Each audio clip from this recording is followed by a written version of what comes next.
ความเจริญมั่นคงอยู่ที่ความเสียสละอดทนมั่นคงแข็งแรงแสวงหาความรู้ต่อสู้อุปสรรคกำจัดสิ่งเสี่ยงติดเสริมสร้างชีวิตพอมีพอเพียงพระบาทสมเด็จพระเจ้าอยู่หัวท่านรับสั่งให้ใช้ชีวิตพอมีพอเพียงเราก็อยู่กันได้เพราะฉะนั้นคนไทยต้องสมัครสมานสามัคคีหันหน้าเข้าหากันปรึกษาหากันรักกันฉันพี่น้องเราก็จะอยู่ได้เพราะเวลานี้ยุคโลกาภิวัตน์มันจะมีการเปลี่ยนแปลงทางขนบธรรมเนียมจริตประเพณีบางสิ่งบางอย่างก็ขอให้นึกถึงบรรพบุรุษของชาติว่าบรรพบุรุษปู่ย่าตายายเรา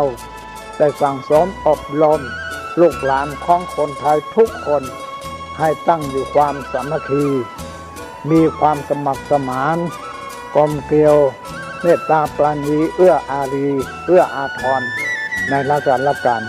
เวลานี้ประเทศชาติของเราก็เจริญมั่นคงเพราะเหตุว่าคนไทยรวมน้ำจิตน้ำใจกันสร้างสรรค์ความเจริญงอกงามเพื่อความเจริญงอกงามแก่ชาติพระพุทธศาสนาสำนักงานของพระมหากษัตริย์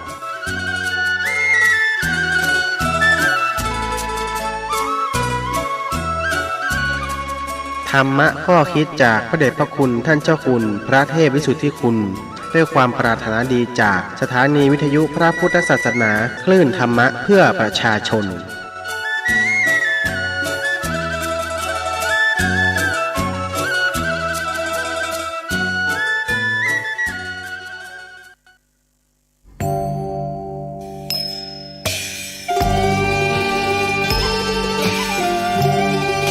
เนื่องในวันคล้ายวันกำเนิดครูบาเจ้าศรีวิชัยและครบรอบ144 ปีในวันเสาร์ที่ 11 มิถุนายน 2565 นี้มูลนิธิครูบาศรีวิชัยจังหวัดเชียงใหม่ขอเชิญชวนชายไทยผู้เลื่อมใสในพระพุทธศาสนาและศรัทธาครูบาเจ้าศรีวิชัยสมัครอุปสมบทเป็นพระภิกษุจำนวน9รูปเป็นเวลา9วันเพื่อเป็นสิริมงคลแก่ตนเองและครอบครัวเป็นรุ่นที่ 23 รุ่นเสริมสัพพมงคลอุปสมบทณวัดพระสิงห์วรมหาวิหารแล้วเข้าไปฝึกปฏิบัติวิปัสสนากรรมฐานที่วัดร่ำเปิงตะโปธารามผู้สมัครจะต้องมีอายุ 20 ปีบริบูรณ์ขึ้นไปไม่เกิน 45 ปีไม่เคยอุปสมบทเป็นพระภิกษุมาก่อนต้องเข้าฝึกท่องจำคำขออุปสมบทได้ไม่น้อยกว่า 4 ครั้งและต้องอุปสมบทได้ครบ 9 วันไม่ต้องมีรอยสักที่อาจทำให้เสียภาพลักษณ์ของพระภิกษุสงฆ์ผู้อุปสมบทไม่ต้องเสียค่าใช้จ่ายใดๆแต่อาจจะร่วมบริจาคตามแต่จะมีจิตศรัทธาได้ผู้สนใจสอบถามรายละเอียดและสมัครโดยตรงที่พระครูวินัยธรชัชวาลชวนะปัญโยผู้ช่วยเจ้าอาวาสวัดพระสิงห์วรมหาวิหารโทร 0818828129 หรือที่นายพยูนมีทองคำประธานกรรมการมูลนิธิโทร 0897007939 ตั้งแต่บัดนี้จนถึงวันศุกร์ที่ 13 พฤษภาคม 2565 นี้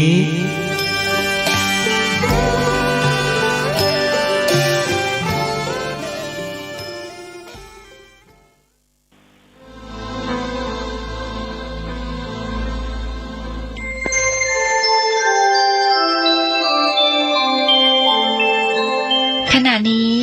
ท่านกำลังฟังสถานีวิทยุกระจายเสียง FM 104.5 เมกะเฮิรตซ์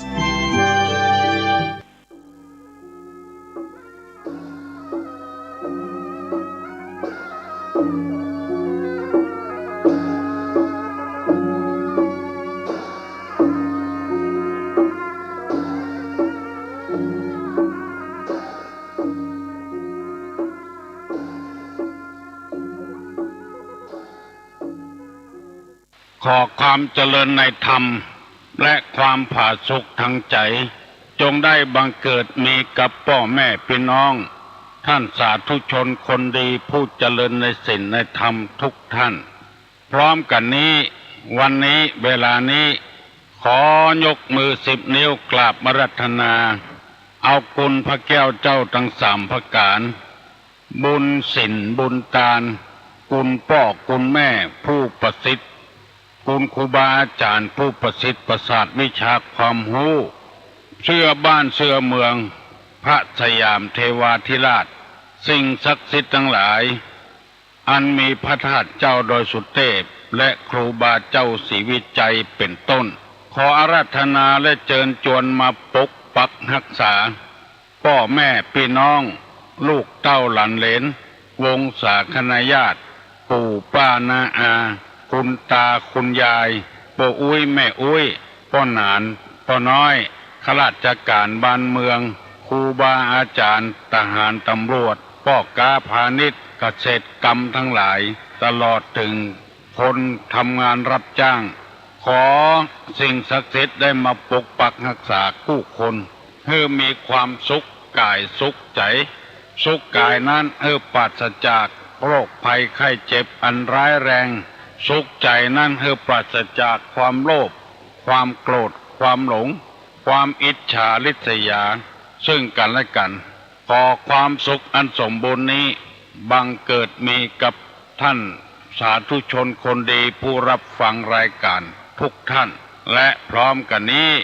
ขอเชิญชวนท่านทั้งหลายได้ไหว้พระเพื่อให้เป็นสิริมงคลกับตัวกับครอบครัวกับการกับงานการขับรถขับลาเพื่อได้อุ่นอกอุ่นใจพนมมือเนออะระหังสัมมาสัมพุทโธภควาพุทธังภควันตังอภิวาเทมิกราบสวากขาโตภควตาธัมโมธัมมังนัมมัสสามิกราบสุปฏิปันโนภควโตสาวกสังโฆสังฆังนะมามิกราบหันธรรมยังพุทธัสสะภะคะวะโตบุพพาภคณะมะกะลังกะโลมาเสนะโมตัสสะภะคะวะโตอะระหะโตสัมมาสัมพุทธัสสะ นะโมตัสสะภะคะวะโตอะระหะโตสัมมาสัมพุทธัสสะนะโมตัสสะภะคะวะโตอะระหะโตสัมมาสัมพุทธัสสะพุทธังสรณังกัจฉามิธัมมังสรณังกัจฉามิสังฆังสรณังกัจฉามิตุติยัมปิพุทธังสรณังกัจฉามิตุติยัมปิธัมมังสรณังกัจฉามิตุติยัมปิสังฆังสรณังกัจฉามิตติยัมปิพุทธังสรณังกัจฉามิตติยัมปิธัมมังสรณังกัจฉามิตติยัมปิสังฆังสรณังกัจฉามิอิติปิโสภะคะวะอะระหังสัมมาสัมพุทโธวิชชาจารณะสัมปันโนสุขโตโลกวิทูอนุตตโลปุริสะธรรมสารถิสัทธาเทวะมนุษสานังพุทโธภควติสวากขาโตภควตาธัมโมสันติทิโกอากาลิโกเอหิปัสสิโกโอปนะยิโกปัจจัตตังเวทิตตโพวินโยหิติสุปฏิปันโนภควโตสาวกสังโฆอุจุปฏิปันโนภควโตสาวกสังโฆญาญาปฏิปันโนภควโตสาวกสังโฆญาติตังจัตตาลิปุริสายุคานิอัฏฐปุริสาปุคลาเอสะภควโตสาวกสังโฆอาหุไนโยปาหุไนโย ทักขินายโยอัญจลิกาลนิโยอนุตตะลังปุญญเขตังโลกัสสาติกราบหนึ่งกราบสองกราบสามมาละเน้อพ่อออกแม่ออกพี่น้องวงศาคณาญาติเสียงก้องเสียงก๋องเสียงมองต่ำเข้าเสียงตุเจ้าเทศนาธรรมเข้าหูฟังแล้วชื่นใจม่วนใจเพราะว่าบ้านเมืองยังร่มเย็นเป็นสุขอยู่เมื่อเจ้าวันนี้จะได้นำเอากรรมโบราณกรรมเก่ามาเสนอให้ท่านผู้ฟังทั้งหลายได้รับทราบเพิ่นว่าไว้ว่างให้ฮื้อเปิ้นตายตัวตายให้ฮื้อเปิ้นชิบหายตัวชิบหายกรรมนี้ เปิ้นแปลงมาเพื่อฮื้อคนเฮานั้นมีเจตนาดีต่อคนทุกคนจะไปกึดค่ำขาลาวีกันจะไปกึดเผาผลาญ เอาตัวดีคนเดียวฮื้อคนอื่นได้ล่มจมมันอยู่จะบ่ม่วนมีเหตุมีการมีโพยมีภัยตัวเคยทำให้เปิ้นก่อนแล้วเวลาตัวมีเรื่องมีราวก็ไปหน้าโทษเปิ้นอันเนี้ยเป็นคนที่ขวางบ้านขวางเมืองทำความเดือดร้อนให้คนอื่นตัวเองสร้างความลำบากให้แก่ประเทศชาติบ้านเมืองเพราะว่ามีหอยอันใดอันหนึ่งเปิ้นทำให้ตัวพ่องก็ไปโวยวายตัวจะเดือดร้อนบ่ฮู้เพราะบ่ได้ฟังกรรมที่ว่าใครให้เปิ้นตายตัวตายใครให้เปิ้นชิบหายตัวชิบหาย ตุลงมีนิทานประกอบเรื่องนี้พี่น้องทั้งหลายบางคนก็ได้ฟังละบางคนก็ไม่ได้ฟังกำเตื้อซ้ำเก่าซ้ำใหม่คงจะบ่เป็นหยังเพื่อให้เป็นคติเตือนใจให้ชุมชนเฮาเข้มแข็งเฮาอยู่อย่างเข้มแข็งเช่นพ่อเช่นแม่เฮาแปลงหอย่อเฮือนก็ช่วยกันให้ศาลาขึ้นขันตั้งอย่าหมู่นั้นก็ช่วยกันแปลงตูบแปลงปางให้กันอยู่ก็ช่วยกันตูบอย่างห้างเฮือนก็ช่วยกันตายเป็นเหม็นเน่าก็ช่วยกันเจ็บเป็นเย็นอุ่นก็ไปเยี่ยมไปใจกันจะบวชจะเป๊กก็ช่วยกันกินสลากหากไม้ก็ช่วยกันชุมชนเช่นพ่อเช่นแม่เฮาเปิ้นเข้มแข็งเพราะเปิ้นถือสุภาษิตกรรมบ่เก่าบ่แก่ไผคนใดบ่ฮู้เล่ามาว่ามีวัดหนึ่งในสมัยโบราณมีตุเจ้าพระเนนหลายเพราะตุเจ้าอาวาสเปิ้นใจดีใจบานเอื้อเฟื้อเผื่อแผ่บ่หันแก่ตัวบ่หันแก่ได้บ่สะสมทรัพย์สมบัติอย่างไว้เลยมีคนไปอยู่ลูกหวงลูกไก่ไปอยู่ก็มีแล้วก็วัดนั้นมีแม่ชีคนเฮาว่าเนี่ยผ้าขาวอยู่ตัวหลายคนแล้วใกล้วัดนั้นมีเศรษฐีคนหนึ่งเป็นคนรวยแล้วมีลูกหลายคนอีกจะมีลูกผู้ชายคนหนึ่งเป็นคนบ่ให้เอาทานก็เลยไปส่งไปเฮียนที่ไหนก็บ่ให้เอาทานเลยเอาไปบวชกับทุเจ้าวัดใกล้ๆบ้านน่ะบวชเป็นสามเณรแล้วเศรษฐีคนนี้มีอคติอยู่อย่างหนึ่งถ้าไปส่งเข้าวัดก็ไปส่งให้ลูกตัวเก่าคนอื่นนี่บ่สนใจทุเจ้าพระนายบ่สนใจกับลูกตัวเก่าแล้วมีอคติต่อแม่ชีคือแม่ผ้าขาวหันแม่ชีไปบิณฑบาตอย่างทุเจ้าจังเปิ้นบ่ชอบเปิ้นยังมาปอด่าบริพาทต่างๆว่า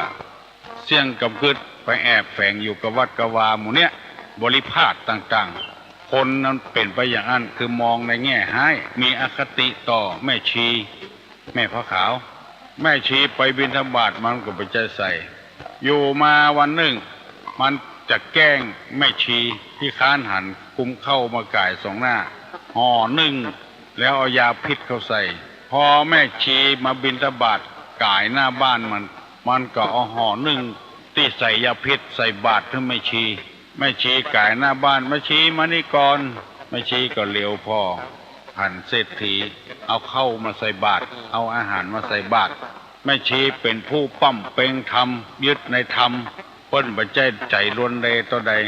โปรดสังเกตว่ากูเตื้อก็บ่หารใส่บาตรสักเตื้อวันนี้มาใส่บาตรก็เลยจุกเอาเข้าเอาหารใส่บาตรแล้วปั่นปอนว่าใครให้เปิ้นตายตัวตายเน้อใครให้เปิ้นชิบหายตัวชิบหายเน้ออายุวันโนสุขังพลังแล้วก็ไปใส่บาตรเสร็จสับแล้วก็แม่ชีก็ปิกมาวัดจะกินข้าวมาเจ้าเตพอห่อนึ่งที่เศรษฐีเอาใส่บาตรเป็นห่อนึ่งไก่มีตับมีไตอยู่ในหันหมดหอมคึหอมขึ้นกำลังอุ่นๆแม่ชีก็ให้ทำบุญถ้าเฮากินจัดนี่มันก็หมดไปเหียจัดนี่เป็นมูลเป็นขี้ไปเหียเอาไว้กินจัดหน้าดีกว่าฮะทำบุญต่อก็เอาไปถวายเจ้าอาวาสเจ้าอาวาสเพิ่นก็ว่าโยมอาตมาฉันแล้วมาเจ้าอิ่มละแล้วก็เอาละไว้หันเถอะทุเจ้าเปิ้นก็ประกาศได้เอาพระเนนองค์ใดเมื่อเจ้านี่ถ้าบ่ได้กินข้าวเตื้อก็มานี่ก่อนเน้อปรากฏว่าลูกเศรษฐีคนนั้นมันเป็นเนนน่ะมันลูกขวายแล้วเพื่อนมันไปบิณฑบาตเจ้าอาวาสห้องก็เลยเอาห่อนึ่งเอาเข้าขึ้นกินเนี่ยบัดตันอิ่มสะกำน้ำลายย้อยเอาปากเตยพ่นตักหงายลงต้มเขาก็เดือดโอ้เน้นเป็นอย่างหูเน้นเป็นอย่างหูทุเจ้าก็มาพ่อทุหลวงก็มาพ่อเลิกไปบอกเศรษฐีพ่อของเน้นเศรษฐีมหาก็สอบสวนกันใหญ่มันเนี่ยอย่างมันกินอย่างก็เลยได้ใจความว่ากินห่อนึ่งที่เอาใส่บาตรขึ้นแม่ชีแม่พระขาวอันนี้เป็นนิทานเพิ่นเล่ากันมาตุลุงก็เล่าสืบต่อเพราะฉะนั้นเฮาบ่มีอย่างกับไผดีกว่าบ่ใครคือไผตายบ่ใครคือไผชิบหายดีกว่าอยู่ปองเฮาจะไปกุเรื่องขึ้นจะไปสร้างเรื่องขึ้นนี่นำมาเสนอนะให้ท่านทั้งหลายได้ฟังเพื่อให้ชุมชนเฮาเข้มแข็งให้มันดีขึ้นให้ฮักกันแป้งกันช่วยเหลือกัน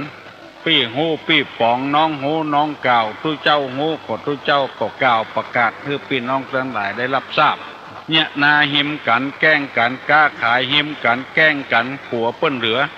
หมู่เนี้ยมันจะมาถึงตัวสักวันใดวันหนึ่งอย่าไปเนี่ยอย่างนั้นนาไผ่นามันก้าขายก้าไผ่ของไผ่ของมันไผ่จะปลูกน้อยปลูกกล้วยปลูกกันอย่างกับปลูกของไผ่ของมันโลกนี้เป็นใจของไผ่สักคนจะไปดีตัวเก่าล้ำไปมันจังมาถึงตัวมีพุทธภาษิตรับรองว่าทุกขโตทุกขฐานังให้ทุกแก่ท่านทุกนั้นถึงตัวอันนี้ฝากฝังพี่น้องทั้งหลายไว้แล้วต่อไปจะได้นำธรรมะที่ตุลุงเคยเล่าให้พี่น้องทั้งหลายได้ฟังถึงวันได้นำไปพินิจพิจารณานำไปปฏิบัติเพื่อจะได้เป็นคติเตือนอกเตือนใจหมู่เฮาทั้งหลายเมื่อแต่ว่านี่นำเอากรรมว่ากรรมของอนาลชนอนาลยชนนั้นพูดถึงสิ่งที่ได้ทราบว่าไม่ได้ทราบพูดถึงสิ่งที่ได้รู้ว่าไม่ได้รู้อนาลชนจะเป็นคนจะควรกราบควรไหว้ก็ควรเคารพนับถือสักการะบูชาก็ถ้าได้ยินแบบนี้แล้วก็ควรหลีกเลี่ยงแล้วถ้อยคำแบบอารยชนคือคนดีคนเชื่อถือได้สิ่งใดได้เห็นสิ่งใดบ่ได้หันก็ว่าบ่ได้หัน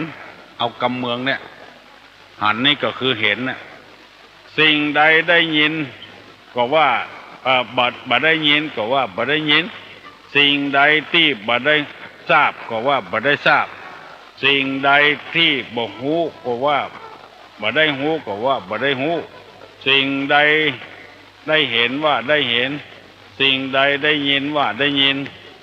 สิ่งใดได้ทราบก็ว่าได้ทราบสิ่งใดที่ได้รู้ก็ว่าได้รู้อันนี้เป็นกรรมของอารยชนคือคนดีบอกว่าคนนั้นจะเป็นภัยก็ตามเป็นพ่อเป็นแม่เป็นลูกเป็นเต้าเป็นหัวหน้าเป็นลูกน้องเป็นหมอเป็นแพทย์อันใดฮู้ก็ว่าฮู้อันใดบ่ฮู้ก็ว่าบ่ฮู้เพราะว่ามันเป็นที่อุ่นใจเป็นกรรมที่เชื่อถือได้คำที่ว่าบ่ได้หันก็ว่าบ่ได้หันเนี่ยมันเป็นที่เชื่อถือได้เขาจะไปเค้นเอาความจริงจะได้ก็บ่ได้เพราะมีคนอย่างนักล้ำไปถึงวันนี้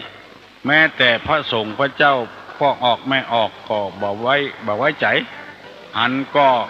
เมื่อบ่ได้หันก็ว่าบ่ได้หันกึดดีๆก็หันก็ไปเค้นเอาตุลุงบางเตื้อก็รำคาญเหมือนกันน่ะ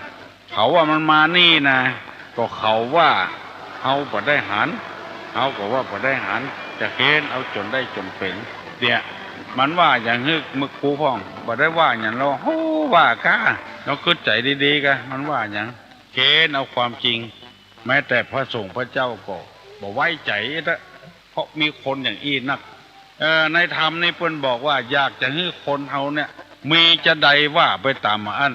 บ่ม่วงต้นนี้มันส้มก็คือว่าส้มถ้ามันสุกแล้วมันหวานก็ว่าถ้ามันสุกมาใดหวานมาอัน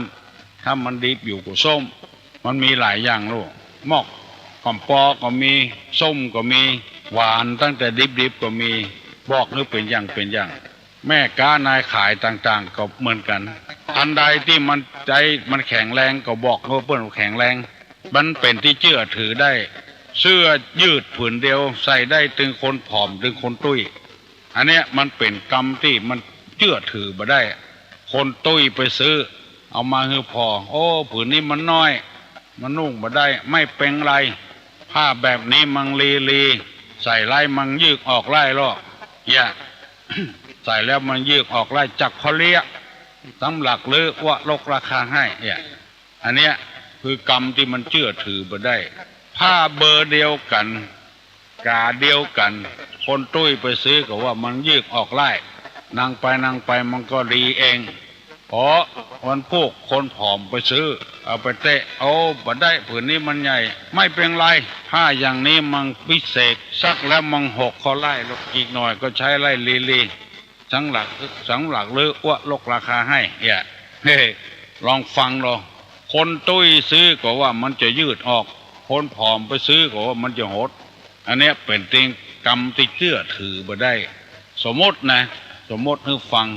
ได้หันก็ว่าได้หันบ่หันก็ว่าบ่หันอย่างที่เปิ้นจะมาถามตุลุงจุดธูปกี่ดอกอันใดที่เฮาฮู้ก็ฮู้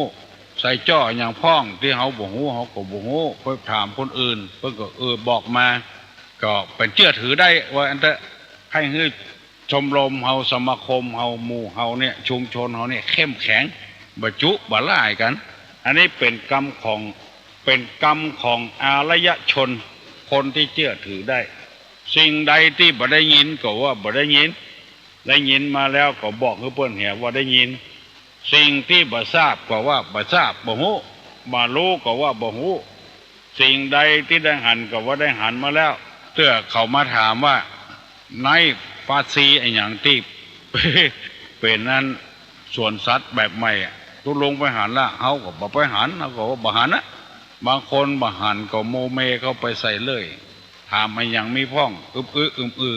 อันเนี้ยมันจะเป็นคนที่เชื่อถือบ่ได้ที่นำมาเสนอนี้เพื่อให้คนเฮานั้นได้มีสัจจะบ่มีสัจจะนี่ละอ่อนบ่นับถือฮัลโหลโอ้ตุลงอย่าเพิ่งครัวเขาตอกเนอะมันใหญ่โลละ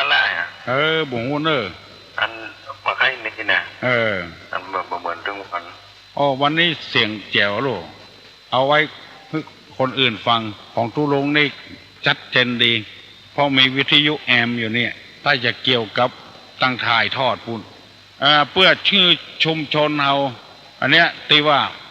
มันชัดก็ตุลงก็ว่าชัดนะที่นี่มันชัดที่ถ่ายทอดพุ่นเพิ่นจะมาชัดกันกะว่าเป็นแต่วิทยุเฮาหมุนพอดีๆเนอะที่นี่ชัดเจนดีเนอะเสียงตุลงก็สดใสเลยบ่ผ้าบ่แหบบ่แห้งอย่างสักอย่างกำเดียวจะถามเพิ่นคือ6:30ปลายพุ่นก่อนอันนี้นำมาเสนอให้คนเฮาเท่าใดเป็นเท่าอันแต่ถ้าไผจะถามตุลงว่าสมมุติว่าเฮาซื้อของมาหรอซื้อมา10 บาทขาย10 บาทมันบ่ได้กำไรหยังอันนั้นมันเป็นเรื่องของกากของขายตำยังเพิ่นถึงแถมมื้อลงเพิ่นถึงแถมมื้อนะบ่ใช่ว่าเอามา10เพิ่นถึงลดถ้าซื้อนักเอามาขายเติมมือ2 อันกับ3 อันกาถ้าเอาไปขายเต้าตื่นอย่างใดอย่างอันเอามันบ่ใช่นักปฏิบัติธรรมอันที่ว่านี้บ่ใช่เกี่ยวกับการค้าการขาย เกี่ยวกับการอยู่ร่วมกันบ่ได้กำให้ใจลาบอันอย่างสักอย่างอยู่ร่วมกันซื่อสัตย์ต่อกันตุเจ้าอยู่วัดสถาอยู่บ้านซื่อสัตย์ต่อกันได้เท่าใดเป็นเท่าอันถ้ามันคดมันโกงต่อกันมันอยู่กับกันบ่ม่วนกลับกรอกปิ้นกันไปปิ้นกันมามันไม่ใช่อารยชนมันเป็นอนาลยชนไปเหี้ยอนาลยชนนี่คือคนที่ไว้ใจบ่ได้คนบ่ดีอารยชนนี่คือคนดีไว้ใจมั่นใจดีใจบ่โกหกพกรวมกันเป็นที่หัวกันทั่วไปแล้วถึงวันนี้ไผบ่ใครไว้ใจกันก็เพราะว่าเฮาบ่ได้เอาธรรมะมาประกอบในการอยู่การกินถึงวันนี้แปดกันไปแปดกันมาจุได้ก็จุเอาสะปะสะปืนเพื่อมาถามตุลุงว่าตุลุง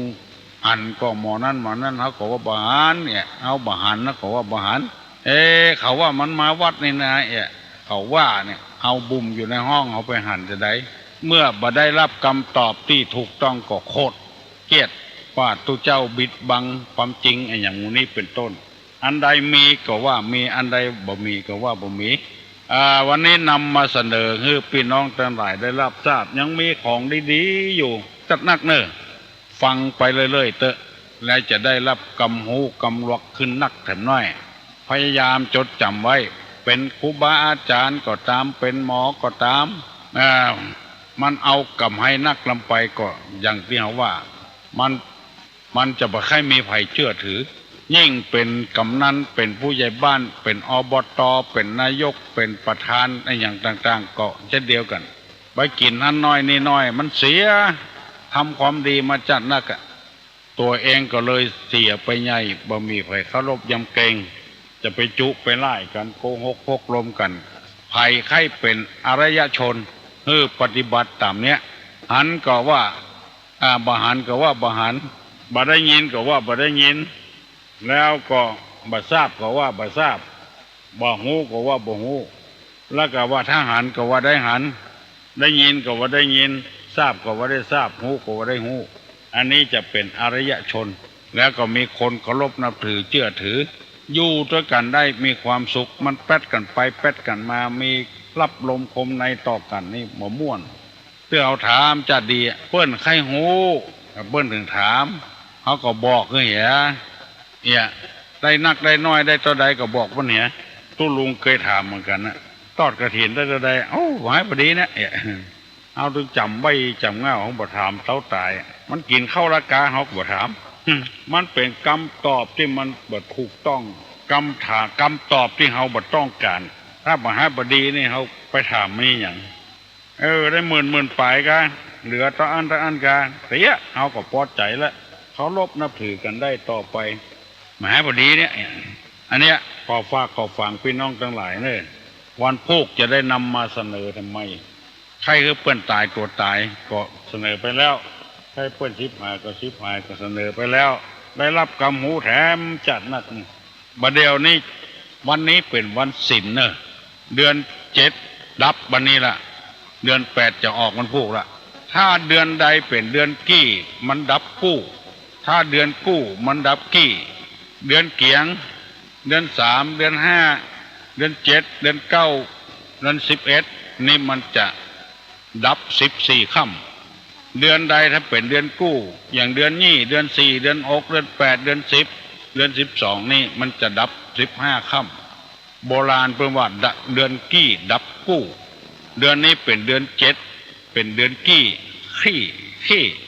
มันใจกีกบางคนก็ว่าเดือนกีกดับคู่มันใจกีกกี้เดือนกี้เดือนขี้คอควายสระอีไม่เอกดับคู่ดับ14ค่ำแล้วมันเมินเข้าเดือนตั้งเมืองเขานี่มันบวยลำไป3 ปีก็เก็บมาเฉพาะทำละเดือน12เตื้อเดือน12เตื้อหนึ่งอย่างเงี้ยเพราะว่ามันสั้นไปเดือนทางไทยนี่เปิ้นเต็ม31 วันเข้าพ่อง30พ่องแล้วมันเต็ม365 วันเดือนไทยเดือนเมืองเขานี่มันบ่เต็มมันขาดไปมันมี30 วันพ่อง29 วันพ่องวันเนี้ยถ้า3 ปีมันก็จะต้องเอาเป็น12เตื้อหนึ่งคือเข้าใจไว้ตามนี้ ปิ้นไปใส่บาตรญาติปกกันเน้อไปทำบุญทำทานกันเน้อใจใส่วัดใจใส่วาประกาศถือปากันไปใส่บาตรญาติปกบำรุงพระพุทธศาสนาถึงแม้นบ่ใจพี่จะน้องเฮาก็บ่เป็นหยังไปบำรุงพระพุทธศาสนาไปใส่บาตรญาติปกเก้าเต้าเหือใบห่อเกลือบ่ได้ต้นในหยังอ้อต้นเต้าเหือใบห่อเกลือก็จะหาได้ต้นในหยังอ้อไผฮู้ตอบมาเน้อต้นเต้าเหือใบห่อเกลือบ่ได้ไผได้ตอบมาเน้อ053-121-058ฮัลโหลไปสาเจ้าวันนี้เอาก่อนเป็นเนาะฮะวันนี้เอาอย่างก่อนเป็นครับพ่อหนานน่ะเจ้าพ่อหนานจู้แหละเจ้าโอ้เอาก่อนเพิ่นกะเขาออกมาตอบเสียคือเขาตอบเนาะเอาคนอื่นมาตอบเลยเนาะพ่อหนานไปกับวัดพระสิงห์ครับวันนี้เดี๋ยวจะไปวัดสวนดอกให้กำเจ้าวันนี้อย่างวัดสวนดอกเพิ่นจะขอไปอันเจิญเทวดาเสียวัดเพิ่นอันกะตัดต้นไม้ใหญ่ที่หั่นในวัดจะแต่งกุฏิอันแหละแล้วก็จะไปยังเนาะเสียวัดให้เพิ่นแล้วก็จะได้รวดไปสุมาลาโตหรือเพิ่นเนี่ยเนาะครับสมเด็จวัดปากน้ำมาเนอะวันนี้นะเพิ่นไปต้อนรับสมเด็จตัวเพิ่นจะเทศตัววันนี้ก็วันนี้ได้ของดีนักอะแน่อันนั้นเขาไปซักไปถามเขาไปอย่างเพิ่นว่าตอบแบบอย่างนั้นมันถึงนักแก่เนาะอันนั้นมันไม่ใจได้ซื้อมาน่ะคำตอบแม่น่ะมาได้ซื้อป้อนก็บอกว่าเนี่ยคำตั้งเดียวน่ะเนี่ยถูกเนอะไปสู่มาลาโตดเปื่อนนอกเทบุตรเทวดารักษาหั่นขอให้เปิ้นย้ายเหี่ยกำนอกไปตัดไปแปลงกุฏิแหละเปิ้นจะแปลงมันอยู่ทางหลังนั้นกุฏิไม้อะไรอย่างมันไม่ไฮไม่ไฮไม่ไฮแล้วก็มันออกจากต้นตาลไปเปิ้งปะอาศัยเปิ้งปะอาศัยมันเขากระปล่อยแล้วมันใหญ่ลำบากมีหักไม่อย่างไม่ไฮนี่เป็นอย่างก็ไม่สลีมหาโพธิ์นี่มันก็ได้เนาะอันนี้มันก็ได้ละได้อันนี้ไม่ไฮแต่ไม่สลีมหาโพธิ์มั่งอกเกี้ยวเจดีเนาะกระตำเมื่อเลือดตีนพระเจ้าออกกระล้ำลายไก่ผู้นี้นะกะน้ำบ่อตึดตามมันเนี่ยนะตึดกระแสแพทย์ต้อนร้อนพนมทมสมุทรคุดทรณีคุยด้วยเจ้าเนาะวันนี้นี่ได้ของที่นักเลยคนเข้าใจนะคนเข้าใจบอกไปเขานะของผมยังมีแถมน้อยอยู่เนาะมีแถมอยู่ม่วนไปถึงวันนะแต่คืนก่อนกับท่านดร.อันกันหมายไปทางดงสองคนนี่อาจจะดีเป็นอุบาสิกาเนาะมีถือละที่สมัยก็เป็นละอ่อนอยู่เนาะละอ่อนดูลูกศิษย์น่ะได้ดีแต่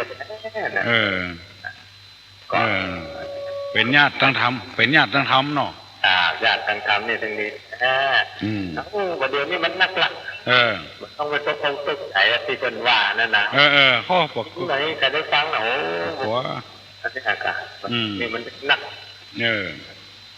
เอาใหม่ขยายไปติ๊กอ่ะกล่าว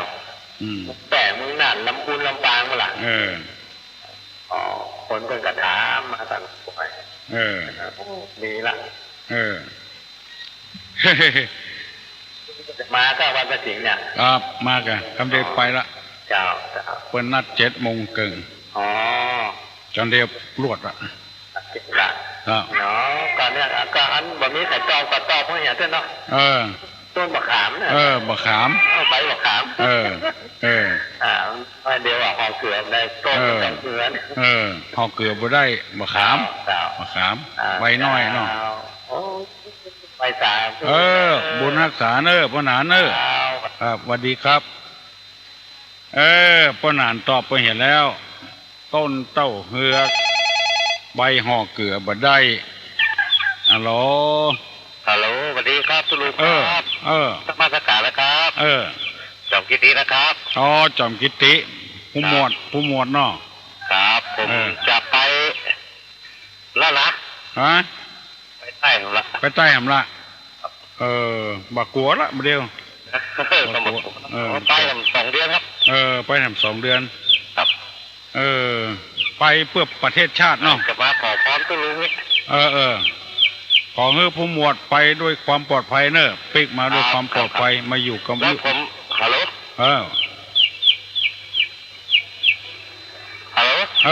ได้ยินแล้วเหรอ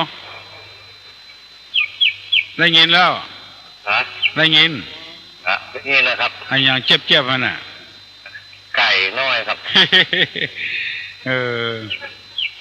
ขอให้ผู้หมวดเดินทางด้วยความปลอดภัยเนอะครับแล้วผมจะถามมาหาฝากไว้กันปากกายอย่างเพราะต้นไม้แล้วบินมาได้ครับกายอย่างเพราะต้นไม้แล้วบินมาได้ครับจะตามปัญหาแล้วครับฝากให้คนอื่นก็ให้ตุลุงตอบคนอื่นก็ได้ตุลุงก็ได้กาฝากคนอื่นตอบคนอื่นตอบคนอื่นตอบเนาะผู้หมวดไปด้วยความปลอดภัยเนอะเพื่อประเทศชาติบ้านเมืองเองแล้วครับขอเจริญวุฒิธรรม4 ประการเนอะครับร้อยเอกนะครับข้อปีข้อเดือนข้อวันข้อยามผู้กองเนาะครับร้อยเอกผู้กองให้เจริญรุ่งเรืองเนอะครับเพื่อประเทศชาติบ้านเมืองอายุวันโนสุขังปลังเนอะครับกาไอ้อย่างจับต้นไม้กาฝากตอบไปเห็นเลยฮัลโหล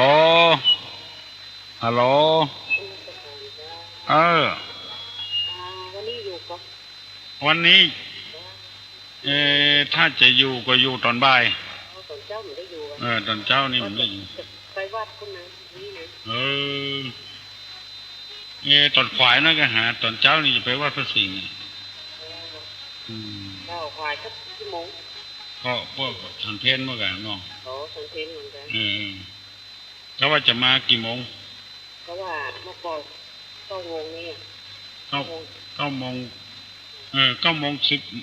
10 โมงไอ้เต้นเนาะเอาเลยให้ฉันหน่อยสันพูดเลย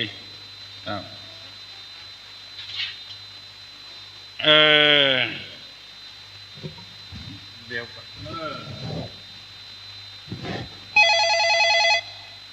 ฮัลโหลการเจ้าก็รู้ที่จำปัญหาของคนถามมาตะกี้น่ะกาจับต้นไม้สิกาไอ้หยังบินมาได้กาจับต้นไม้กาจับต้นไม้กาจับกาจับเหรอกาไอ้หยังจับต้นไม้กาฟากนั่นกาฝากนั่นน่ะถ้าอย่าถูกละเพิ่มว่าอย่างนั้นฝากนะจ้ะบินมาได้การห้องกาอย่างจบต้นไม้บินมาได้เนาะกาฝากไม้เนาะกาฝากไม้นะถูกต้องแล้วเนาะยินดีเนอะการห้องเป็นผู้หมวดเป็นร้อยเอกแต่เป็นผู้กองมาละขอโทษเนาะยินดีเนอะที่ไหนหาเจริญพรที่บนดอยเจ้าบ้านทานทองได้กับเจ้าที่เก่านั่นเนาะลืมไปมึงหลายคนคุณนักษาเนอะนี่วันโนสุขังปลังยังมีเวลาทำเนอะไผ่บนลูกแก่เนอะวันนี้วันศีลเนอะเกียมเข้าไปใส่บาตรเนี่ยปกเนอะฮัลโหลไว้จ่าเจ้าวันนั้นยังมาได้ปัญหาหนักยังมาได้ปัญหาหนักวันเนี่ยมันบัดตันแล้วลูกมาตันได้กำลังจะตายปัญหาเพิ่นโทรมาอย่างมีเวลาที่ว่าถึงลงไม่แต่นี่จ้ะ อ๋อนั่นกะที่เก่าเนาะน้องใหม่น่ะแต่น้องใหม่นะเนาะน้องมาใหม่โอ้มันโทรมาฟังสดใสดีก็เสียงชัดก็มันโล่ๆแล้วแหละอย่างไรมันอย่างไรบอกว่าก็อยู่ที่92อ่ะทุกคนบอก96มันก็96นะแต่มันอยู่ที่92แต่จะออก92ทั้งวันเนี่ยของตุลง91ลง91 92นั่นขอตายตุลงหน่อยใครจะตอบก็ได้เนี่ย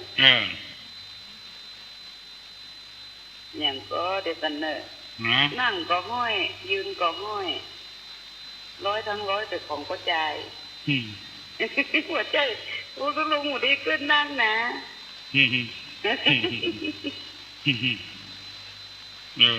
ถามคนอื่นเนาะถามตุลงเลยนะไม่ตอบมันกันตอบกันนั่นเนาะมาใจของยากนั่งก็ห้อย100 ทั้ง 100แบบของพ่อใจนั่งก็ห้อยยืนก็ห้อยของพ่อใจก็มีของไม่ยิงก็มีเจ้า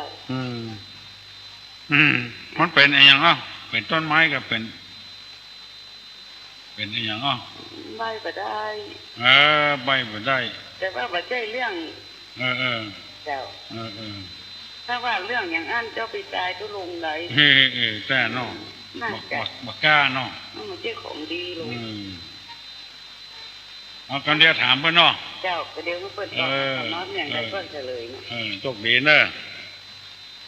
ไผ่ได้พ้องหาไม่ออกบันดงนะบันดงเพื่อถามนั่งก็ห้อยยืนก็ห้อย100 ถึง 100เป็นของปดใจอะไรอย่างฮัลโหล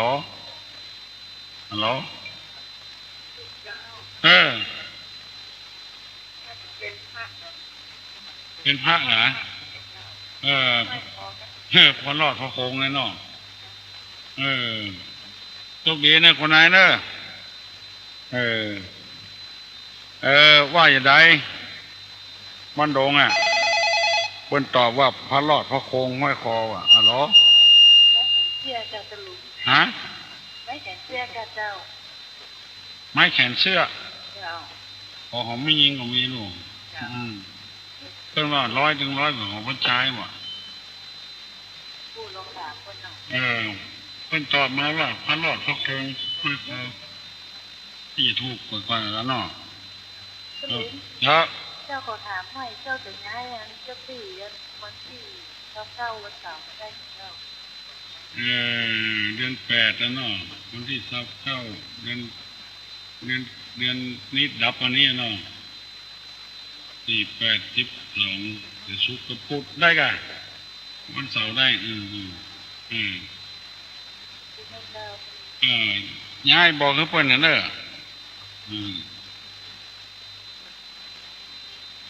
เดี๋ยวขึ้นเตาถึง4ตัวบอกเปิ้นเรื่องว่าอย่าง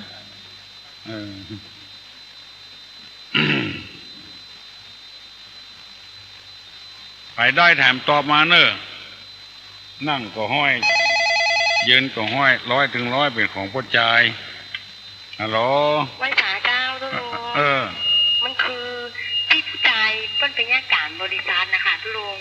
แล้วเปิ้นจะใส่กองคอนะนั่งก็ห้อยยืนก็ห้อยนะอย่างเนาะพี่เปิ้นแต่งตัวดีๆหน่อยมันอยู่ที่คอป่ะนะมันก็เป็นห้อยว่านั่งก็เป็นห้อยไอ้เป็นอันอย่างนะเนคไททุลุงเนคไทเนาะเนาะเจ้าไม่ยิงเหมือนล่ำไส้เนาะเจ้ายินดีเนอะเจ้า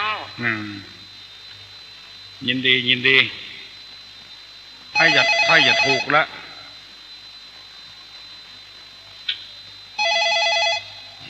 ฮัลโหลถูกคนที่3ได้ถูกเจ้าคนที่3คนที่3ถูกเจ้านี่ใครน่ะคนที่ไหนหมูน่ะตุลุงไม่ได้ถามเพิ่นคนที่2ก็มาแสนเสื้อกับปัจจัยใช่น่ะจ้ะตุลุงเนาะ เจ้าห้อยพระก็ไม่ใช่เนาะไม่ใช่เนคไท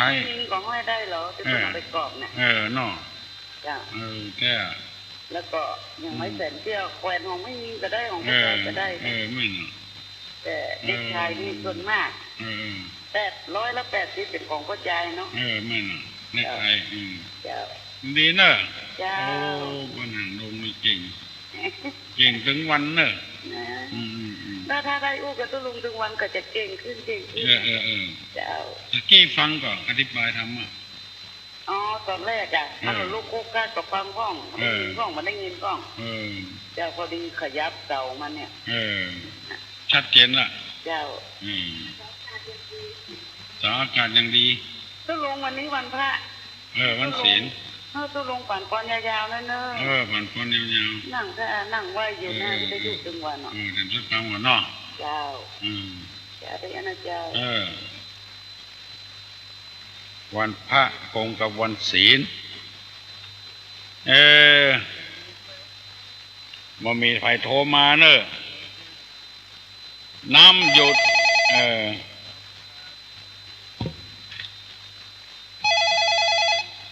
ฮัลโหลเจ้าลุงเจ้าที่จะถามเอาไว้วันที่คนตอบมาถูกเจ้าระฆังนะเจ้าระฆังของเบนเทียบเบนนี่แปลว่าระฆังค่ะแต่มันเทียบอยู่แล้วดังเหรอเพื่อนน่ะเจ้าเทียบอยู่แล้วเบนเทียบเบนนี่แปลว่าดังระฆังเจ้าเบนนี่แปลว่าระฆังโอ้ภาษาอังกฤษมันน่ะเยี่ยมนี่เยี่ยมยอดเนาะเจ้าเยี่ยมเบนเยี่ยมชาติไหนเนาะของชาติเบนเยี่ยมไม่เอาเบนเยี่ยมมันมามันเป็นภาษาไทยแล้วถ้าตุลุงถามจอบว่าอะไรต่อประเทศอย่างอยู่ในหัวรถยนต์ชื่อมันอยู่ในหัวรถยนต์นั่น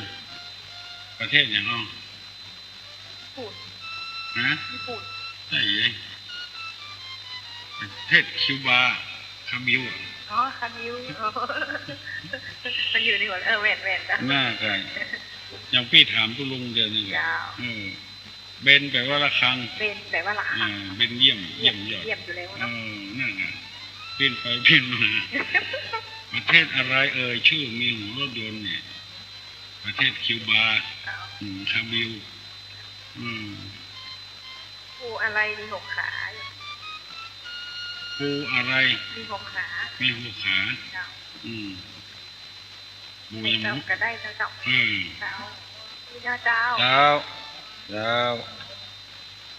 ปูอะไรมี6 ขา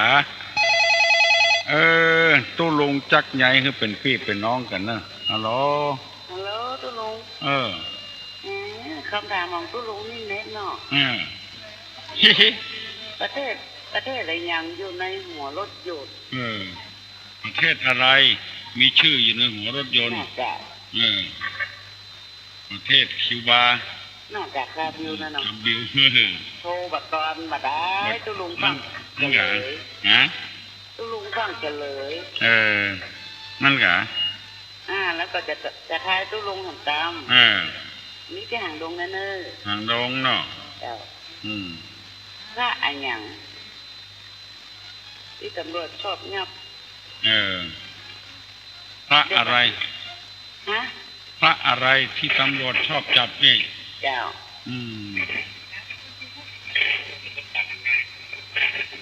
เนี่ยต้องหาบอกบ้างแล้วดูเนี่ยละได้ละดีดูจ้ะพระอันยังพระที่ตำรวจชอบงับพระเอกพระโทพระอย่างนั้นคือคนอื่นตอบเนาะเจ้าใครตอบก็ได้เจ้าคุณลุงถึงว่าอย่างเงี้ยตอบมาได้ก็ว่ามาได้นะเจ้าใครตอบได้ตอบมาเนอะตอบหางดงพระที่ตำรวจชอบยับพระหยางฮัลโหลไม่ทราบครับพนันกะปางม่วงไปตอบมาเนอะการพนันถูกต้องละเพิ่นใจว่าพระเนาะเพิ่นว่าพระการพนันขันต่อใครอย่าอู้แถมอู้มาเนอะ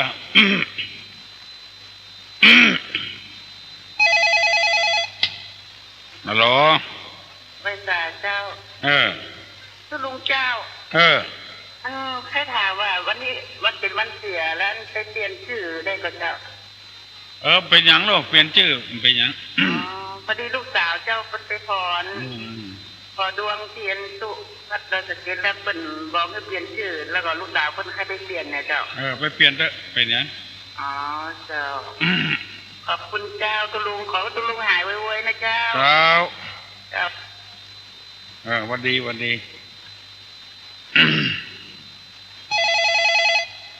ฮัลโหลครับท่านตุลุงก็ที่เป็นว่าปูยังไม่เขาแข่งไม่ได้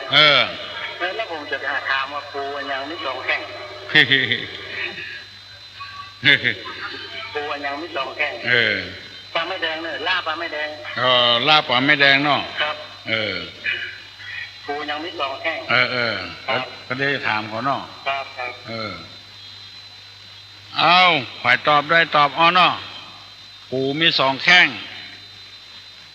แล้วก็ปูอันยังมี6แข้งแล้วตุลุงจะถามว่าปูอันยังมีแข้ง3 กำก่อนเด้อฮัลโหลเจ้าปูซาดนอนคนเดียวเจ้ามี2แข้งปูซาดนอนคนเดียวมี2แข้งแล้วปู6แข้งเหรอปูซาดนอน3คนขาแล้วปูมีขาเหรอปูมีขาปูยังมีขาปูซาดไว้บ่ได้มีขาใช่อันนี้ของทุลุงปูมันมีแข้งปูยังปูท้าปลาทู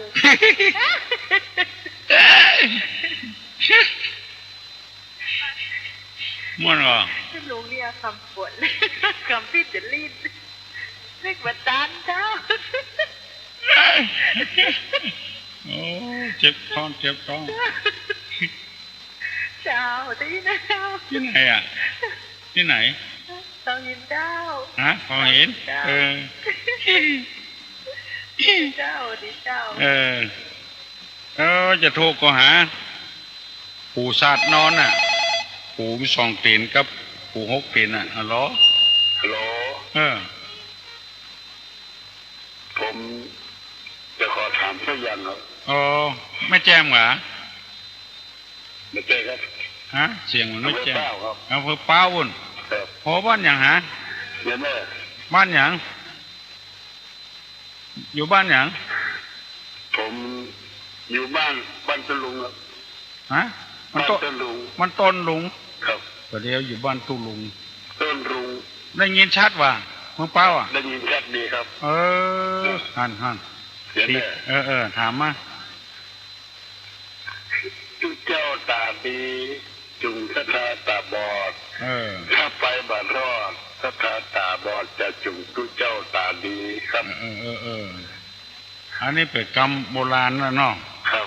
ก็มันก็บอกไว้ในตั๋วนะครับจุเจ้าที่มีความโหจุงสถาไปจุงสถาตาบอดให้หันเนาะครับจุเจ้าตาบอดไปบ่รอดจุงสถาตาดีคือผมมีกำหูคืออย่างอ่ะกันเนาะมันจะมาแนะนำเนี่ยเนาะน่ากะแล้วก็อวดลวกเหรอครับผมก็ถามที่เจ้าบ้านโดนบันได้เลยบันได้บันได้วะบันได้ตอบบันได้แต่จังตอบวะคนดีจุงคนตาบดีคนหูแนะนำมือคนหมูแล้วคนหมูไปแนะนำคนหูครับบางคนละเรื่องเนาะครับโอ้ฟังกี่เตือล่ะฟังผมฟังบ่อยๆฟังจริงเจ้าแจ้งมาบอกฟังจะน่ารู้ก็เขียนชัดเสียวคมดีขนาดมันต้นลุงน่ะครับต้นลุงครับไม่จับบนอย่างนี้น้ำแพร่บนประตุ้มประตุ้มพูดไงโอ้เหนือเอามันออกเมืองเป้าน่ะครับบ้านบัวซ้อนนะกะบ้านบัวซ้อนพุ่นบ้านบัวซ้อนจังซ้อนไปทางนางแลวนะครับบ้านบัวซ้อนนี่บ้านอย่างบ้านต้นลุงนะครับต้นลุงนั่นเนาะครับต้นลุงเคยไปเตะรุ่นน่ะบ้านมากะไปบ้านบัวซ้อนน่ะมันมีงานอย่างการคือพ่อคือแม่อย่างมานุเนี่ยละ หลายปีแล้วเนาะหลายปีละ10 กว่าปีละครับฝนตกก่อนนะพุ่นครับตรงนั้นก็แล้วมันพูดเป็นลมก็ลมก็มีฝนก็มีเขาอันนี้เต็มนี่ลมหัวที่มีมันก็มีเป็นบางที่หัวที่มีฝังให้รู้ทำละมันบดช้อนอ่ะจ้ะมันแปลงแคะลงไปเขาแปลงเงินได้ลำเหลี่ยมแข่งลำบ้าแข่งแล้วไปเวียงเนี่ยได้ไปทั้งพวกนั้นเนาะดีแล้วเดี๋ยวนี้ดีแล้วนั่นไงครับก็เดี๋ยวไปทั้งปีโก้งพุ่นไปเจอกันแต่งตัวแล้วเนาะยินดีเนอะครับขอบคุณครับเจริญเอาแล้วเนาะพ่อแม่พี่น้องทั้งหลายมันปล่อยละลุงจะลงวิหารตัวไปวัดพระสิงห์ศรัทธาก็มาเต็มวัดเต็มวาละวันนี้ฮัลโหลตอบไม่ยังฮะผ้าอะไรยังน่ะอะไรยังที่ว่าผ้าอะไรยังตำรวจตอบยังพนันใช่แม่นละใช่มีคนตอบมาได้เว้ยพม่ากะบ้านตัวลุงนี่ก็มีมาขายแรงงานเนี่ยเหมายับลงแบบยับลงลองคนไปแจ้งเขาถ้าแจ้งก็ยับอ่ะพม่าเนอะพนันมันก็เลิกดื้อยับของมดเลยวันก่อนตั้งมวดหันเรื่องเอาเจ้าทำอย่างพม่านี่ถ้ามีคนแจ้งเขาก็อยู่ได้นะอยู่ได้ไงพม่าเจ้าตกดีนะเจ้าต้องลงปั่นปอนยาวๆของอายุมันเนียนยาวหิมากาขึ้นไม่จกเวลาเนอวันนี้เป็นวันดีที่ถีวิเศษเป็นวันอุโบสถศีลเดือน7 แฮม 14 ค่ำมาจุจอดลอดถึงเจ้าศรัทธาปากัน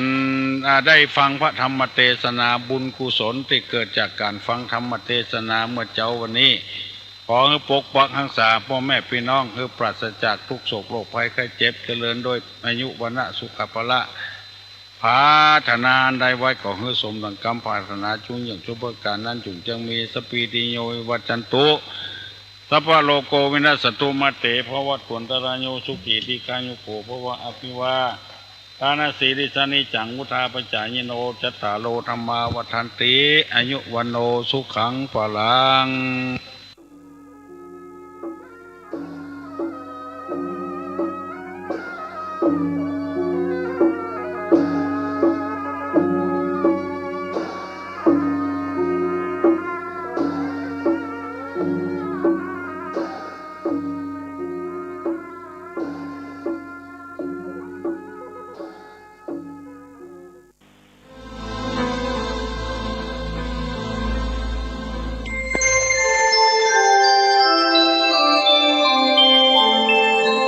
ขณะนี้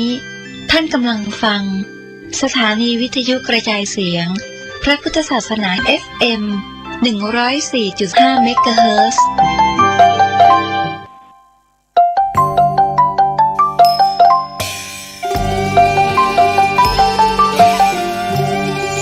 เนื่องในวันคล้ายวันกำเนิดครูบาเจ้าศรีวิชัยและครบรอบ144 ปีในวันเสาร์ที่11 มิถุนายน 2565 นี้มูลนิธิครูบาศรีวิชัยจังหวัดเชียงใหม่ขอเชิญชวนชายไทยผู้เลื่อมใสในพระพุทธศาสนาและศรัทธาครูบาเจ้าศรีวิชัยสมัครอุปสมบทเป็นพระภิกษุจำนวน9 รูปเป็นเวลา9 วันเพื่อเป็นสิริมงคลแก่นะโมตัสสะภะคะวะโตขอนอบน้อมแด่พระผู้มีพระภาคเจ้าพระองค์นั้นอะระหะโตซึ่งเป็นผู้ไกลจากกิเลสสัมมาสัมพุทธัสสะตรัสรู้ชอบได้โดยพระองค์เองขออนุโมทนาท่านสาธุชนยินดีต้อนรับเข้าสู่การฟังธรรมะคือสิ่งที่ต้องปฏิบัติคู่กับชีวิตเพราะชีวิตแต่ละชีวิตจะขาดธรรมะ เห็นท่าจะไม่ได้เพราะว่าถ้าขาดธรรมะคนก็จะยุ่งไปกว่านี้อีกดังนั้นธรรมะนี้จึงเป็นหลักสำคัญในการที่คนจะได้นำไปใช้ให้เป็นประโยชน์แต่คนมักจะกลัวธรรมะเพราะว่าคิดว่าธรรมะเป็นสิ่งที่ลึกล้ำพิสดารคนเช่นเราไม่คู่ควรจะเป็นผู้ปฏิบัติธรรมอย่างนี้ถือว่าเป็นการเข้าใจผิดเราในฐานะที่เกิดมามีโชคเหลือเกินมีโชคลาภมากกว่าสิ่งมีชีวิตอื่นๆซึ่งเข้าใจว่าเขาก็อยากจะมีโชคเหมือนเราเหมือนกันแต่เขาพูดไม่ได้อย่างเช่นสัตว์เดรัจฉานที่อยู่กับคนอยู่ร่วมกับคนทุกวันนี้เช่นหมูหมาแมวไก่อะไรก็ตามที่อยู่ร่วมกันที่เราเห็นเขาอยากจะพูดแต่พูดไม่ได้ถึงพูดก็พูดไม่เป็นภาษามนุษย์แต่เขาแสดงออกทางใบหน้ากิริยาท่าทางเสียง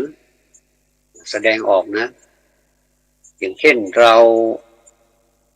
มีสุนัขซึ่งรักกันมากเลี้ยงดูอย่างดีเลยเลี้ยงดูปูเสืออย่างดีเลยทีนี้เราไปธุระที่อื่นแต่เราไม่ได้เอาสุนัขไปด้วยพอกลับมาแล้วโอ้เสียงแสดงความดีอกดีใจว่าเราไปไหนมาแล้วก็ทักทายเราด้วยเสียงของเขาถ้าจะแปลออกมานี่คงจะได้ความว่าไปไหนมาแล้วทำไมไม่พาไปด้วยดีแล้วที่มาถึงด้วยสวัสดิภาพด้วยความปลอดภัยคงจะเป็นอย่างนี้แหละท่านสาธุชนทีนี้เมื่อเรารู้อย่างนี้แล้วเนี่ยมันเกิดความรักความเข้าใจในสัตว์ที่พูดไม่ได้ทีนี้เราได้เปรียบอยู่อย่างหลายอย่างนะที่ว่าเราเป็นมนุษย์ด้วยกันนี่พูดกันรู้เรื่องเนี่ยถ้าปฏิบัติธรรมเนี่ยมันไปด้วยกันได้ง่ายแล้วสำเร็จได้ไวจึงมีผู้คนทั้งหลายกล่าวว่าแม้แต่เทวดานี่ก็ยังอยากเป็นมนุษย์เพราะว่ามนุษย์นี่มีหลากหลายเทวดานี่ส่วนใหญ่จะเป็นอยู่อย่างสบายไม่ต้องดิ้นรนอะไรก็เป็นทิพย์หมดคิดอะไรก็ได้ดั่งใจจะไปไหนมาไหนก็สะดวกสบายแล้วก็มีบริวารแวดล้อมนึกคิดสิ่งใดก็ไม่ต้องขัดข้องแต่มนุษย์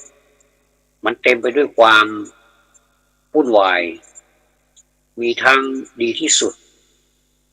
และก็ไม่ดีที่สุดวุ่นวายทีนี้ในความวุ่นวายนั้นมันเป็นการท้าทายอย่างหนึ่งที่เราจะประพฤติธรรมไม่ว่าจะเป็นธรรมะข้อไหนเราประพฤติกันอยู่แล้วแต่ส่วนใหญ่เราไม่รู้สึกตัวว่าเราประพฤติธรรมกันอยู่ยกตัวอย่างก็ได้อย่างเช่นเรากำลังอ่านหนังสือถ้าเราไม่อ่านไปตามลำดับอ่านจากขวาไปซ้ายสมมติภาษาไทยนะอ่านจากขวาไปซ้ายสมมติว่าขึ้นต้นคำว่าคู่ครองที่ดี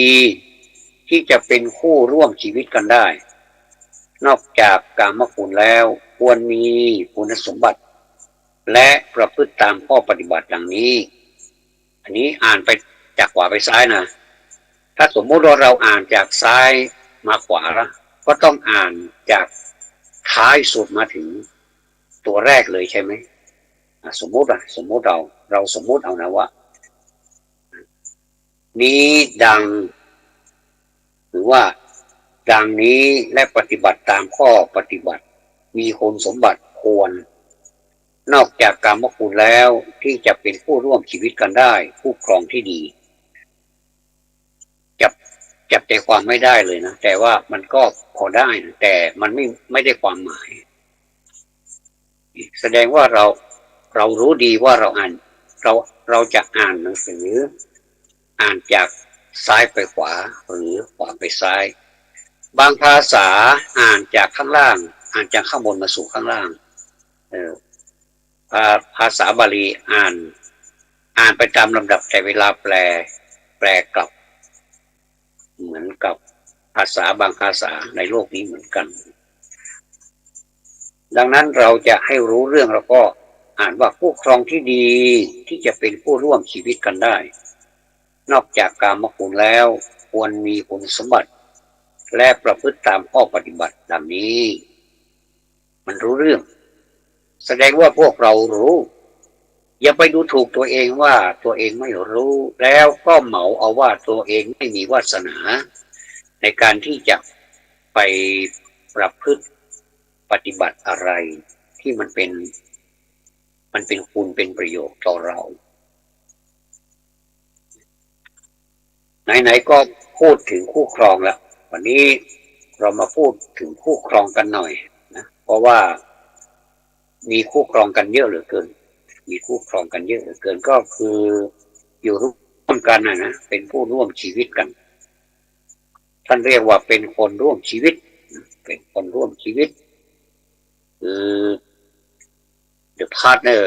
เป็นคนร่วมชีวิต partner นี่แปลว่าร่วมกันนะร่วมชีวิตกันผู้ครองที่ดีมาถึงผู้ครองที่ดีนี้ a good spouse คือจะมีตั้งแต่กอไก่นะอันนี้ข้อกอไก่ก่อนท่านเรียกว่าเป็นผู้สร้างผู้สมเป็นผู้สร้างผู้สมนี่ตัวหนาหน่อยนะผู้สร้างผู้สมนี่ตัวหนาหน่อยเป็นเพื่อให้รู้ว่าอันนี้เป็นหัวเรื่องว่าผู้สร้างผู้สมนี่มีหลักธรรมของคู่ชีวิตที่จะทำให้คู่สมรสมีชีวิตที่สอดคล้องกลมกลืนกันเป็นพื้นฐานอันมั่นคงที่จะทำให้คู่ครองเนี่ยอยู่ครองกันได้ยืดยาวท่านเรียกว่าสมชีวิตธรรมนี่เป็นภาษาบาลีมี4ประการนั้นก็คือประการที่1สมศรัทธามีศรัทธาสมกันสมศรัทธามีศรัทธาสมกันเคารพนับถือในลัทธิศาสนาสิ่งเคารพบูชาแนวความคิดความเชื่อถือหรือหลักการต่างๆตลอดจนแนวความสนใจเป็นอย่างเดียวกันหนักแน่นก็เสมอกันหรือปรับเข้าหากันได้ลงกันได้นี่เรียกว่าสมศรัทธามีศรัทธาเสมอกันสมกันก็เสมอกันนั่นแหละนะสมก็แปลว่าเสมอสมก็ได้เสมอก็ได้การเคารพนับถือในลัทธิศาสนาเนี่ยสิ่งเคารพบูชานี่บางทีก็ไม่ใช่เรื่องคำสอนของศาสนาแต่เป็นเรื่องของวัฒนธรรมประเพณีที่คนรุ่นก่อนได้สร้างเอาไว้ให้เราก็เรียกว่าพูดกันแล้วก็ไม่ทะเลาะกันในเรื่องของการ เคารพสิ่งใดที่ทำให้สบายใจเราก็ให้ผ่อนสั้นผ่อนยาวหรือแม้แต่หลักการต่างๆตลอดถึงแนวความสนใจคือเป็นอย่างเดียวกันแต่ก็ให้โอกาสนะถ้าสมมติว่ามีความคิดหรือความเห็นซึ่งแตกต่างไปหน่อยหนึ่งแต่ก็ให้โอกาสได้แสดงความคิดได้ไม่ได้ไปปิดกั้นนะเพราะความคิดของคนเรานี่ปิดกั้นไม่ได้บางทีปิดกั้นกันมากก็เป็นเรื่องนะต้องชี้แจงได้ว่าทำสิ่งนี้ทำไมต้องทำสิ่งนี้ด้วยแล้วก็เราเป็นผู้ตอบก็อย่าตอบไปด้วยอารมณ์โกรธนะก็ต้องตอบด้วยเหตุผลว่าอย่างนั้นเป็นอย่างนี้นะ1 2 3เนี่ยก็รับกันได้พอรับกันได้เนี่ยมันทำให้เกิดความสามัคคีกันแต่ถ้าพอรับกันไม่ได้เนี่ยคือขัดกันแย้งกันอย่างรุนแรงก็อยู่ด้วยกันไม่ได้มีนะในสังคมเนี่ยอยู่ด้วยกันไม่ได้บางทีก็เรื่องไม่เป็นเรื่องบางทีก็เป็นความเข้าใจผิดบางทีก็เป็นทิฏฐิมานะบางทีไม่ถูกชะตาแรกก็ทักทายกันดีนะทักทายกันดีแต่พอนานไปสิ่งแวดล้อมคนยุบ้างเรียกว่าบางช่างยุอะไรประมาณนี้นะก็กลายเป็นการไม่รู้สึกที่ไม่ดี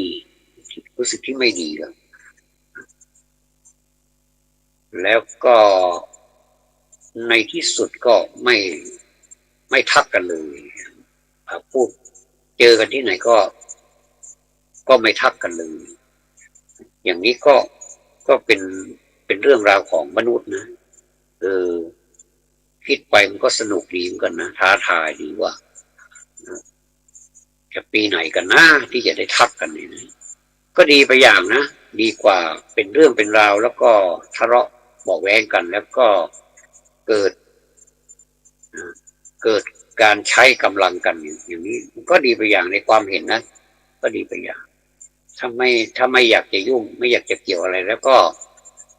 เชิญตามสบายก็ไม่เป็นไรก็ต่างคนต่างอยู่แต่ถ้าถามว่าดีไหมก็ไม่ค่อยดีเท่าไหร่หรอกทางที่ดีนี้ท่านสอนว่ามีอะไรก็ให้พูดกันเสียเพราะว่าชีวิตของเรานะมันสั้น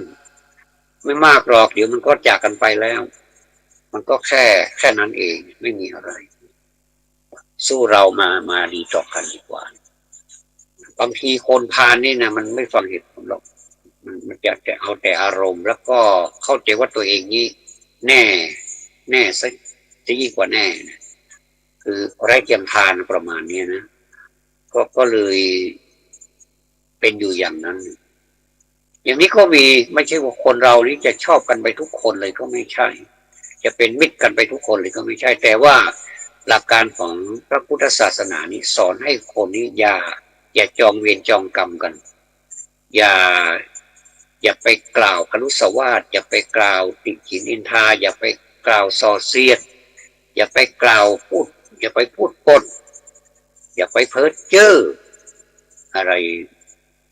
ประมาณนี้นะแต่ว่าคนหนึ่งก็มาพูดตามคำของพระพุทธเจ้าท่านสอนไว้แต่อีกคนหนึ่งรู้สึกรับไม่ได้เพราะมันไปขัดกับความรู้สึกอย่างนี้ก็เลยอยู่ด้วยกันค่อนข้างที่จะลำบากหน่อยอันนี้เขาเรียกว่าเป็นมีความเชื่อที่ไม่เหมือนกันนะพอมาที่ข้อที่2สัมมาศีลามีศีลสมกันมีศีลเสมอกันนี่เราจะมักจะ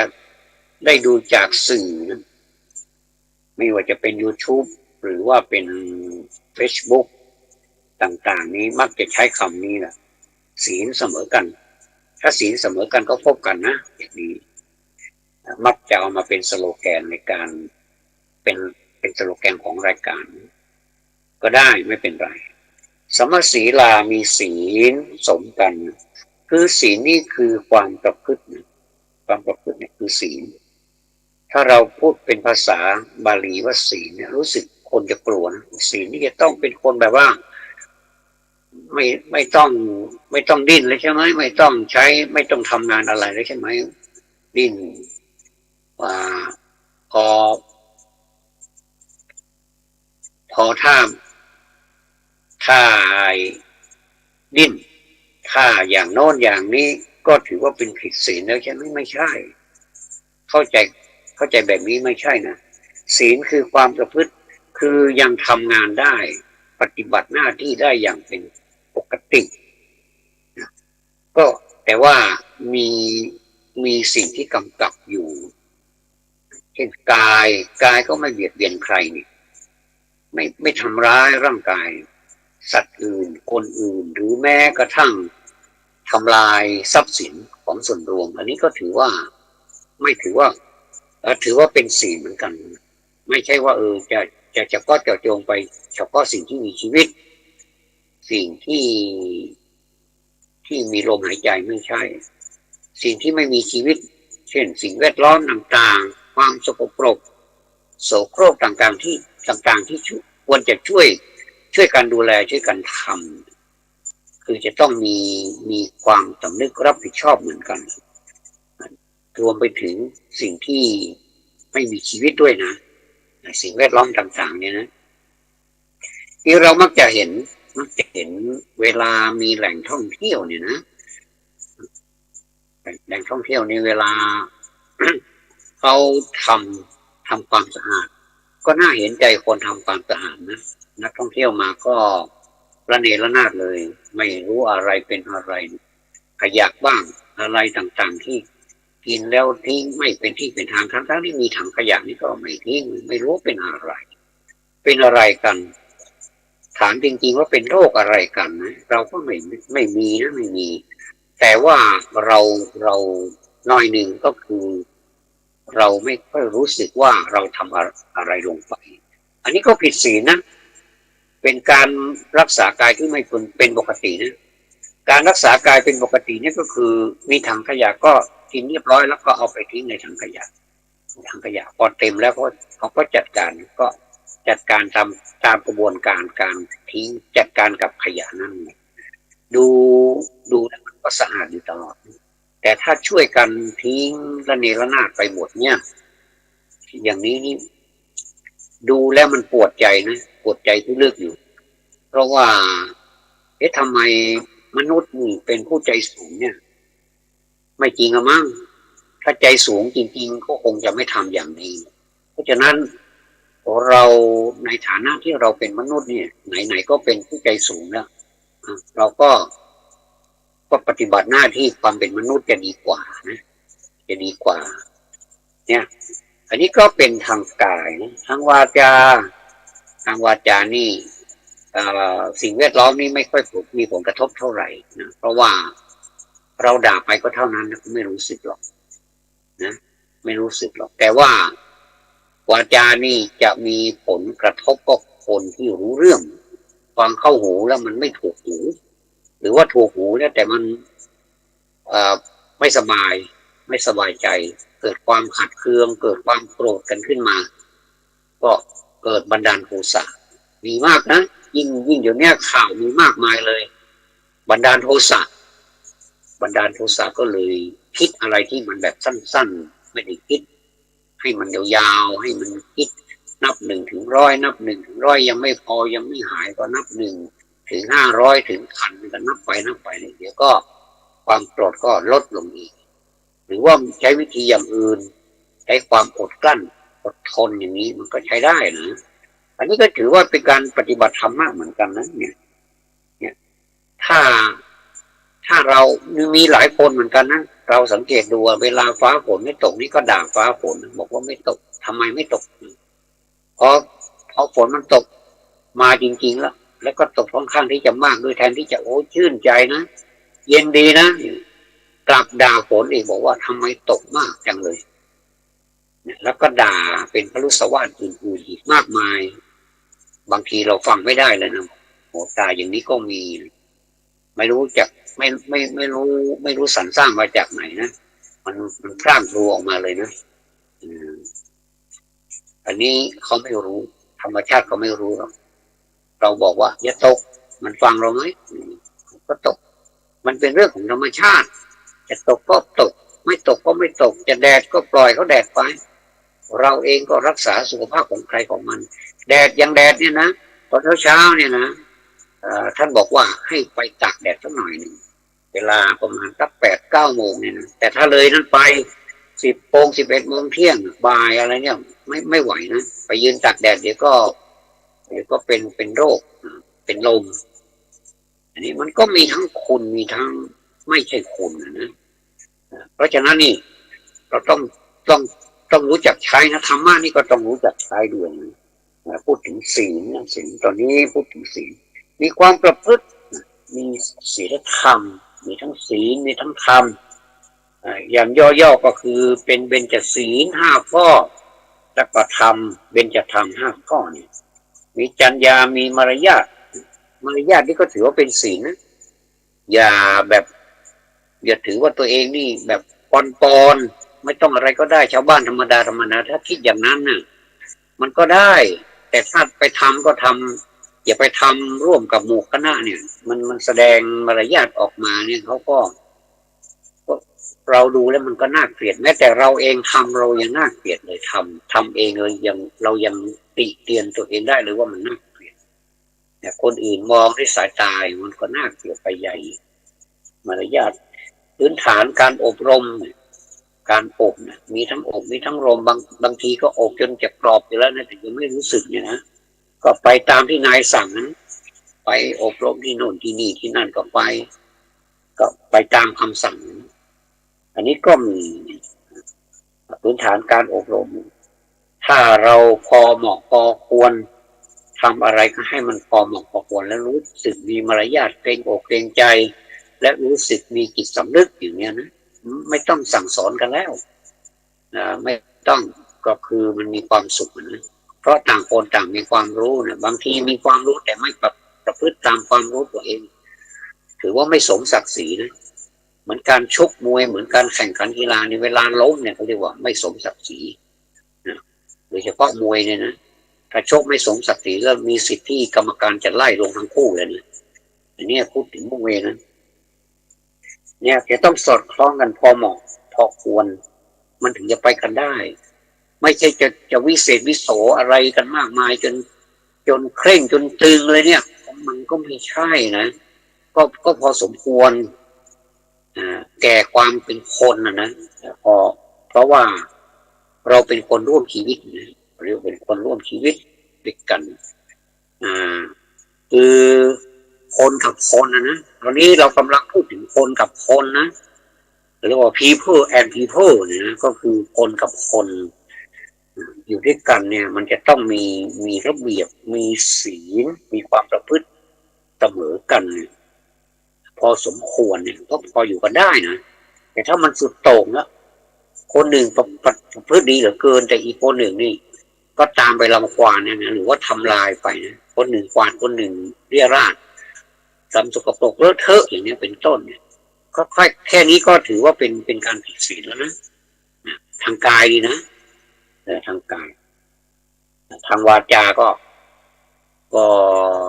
อาจจะมีการว่ากล่าวตักเตือนกันแต่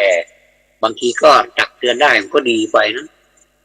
แต่ถ้ามีปฏิกิริยามานี้ก็ลำบากอีกเกิดใช้แรงใช้อะไรต่อสู้กันอีกมันก็อย่างนี้ก็น่ากลัวนะ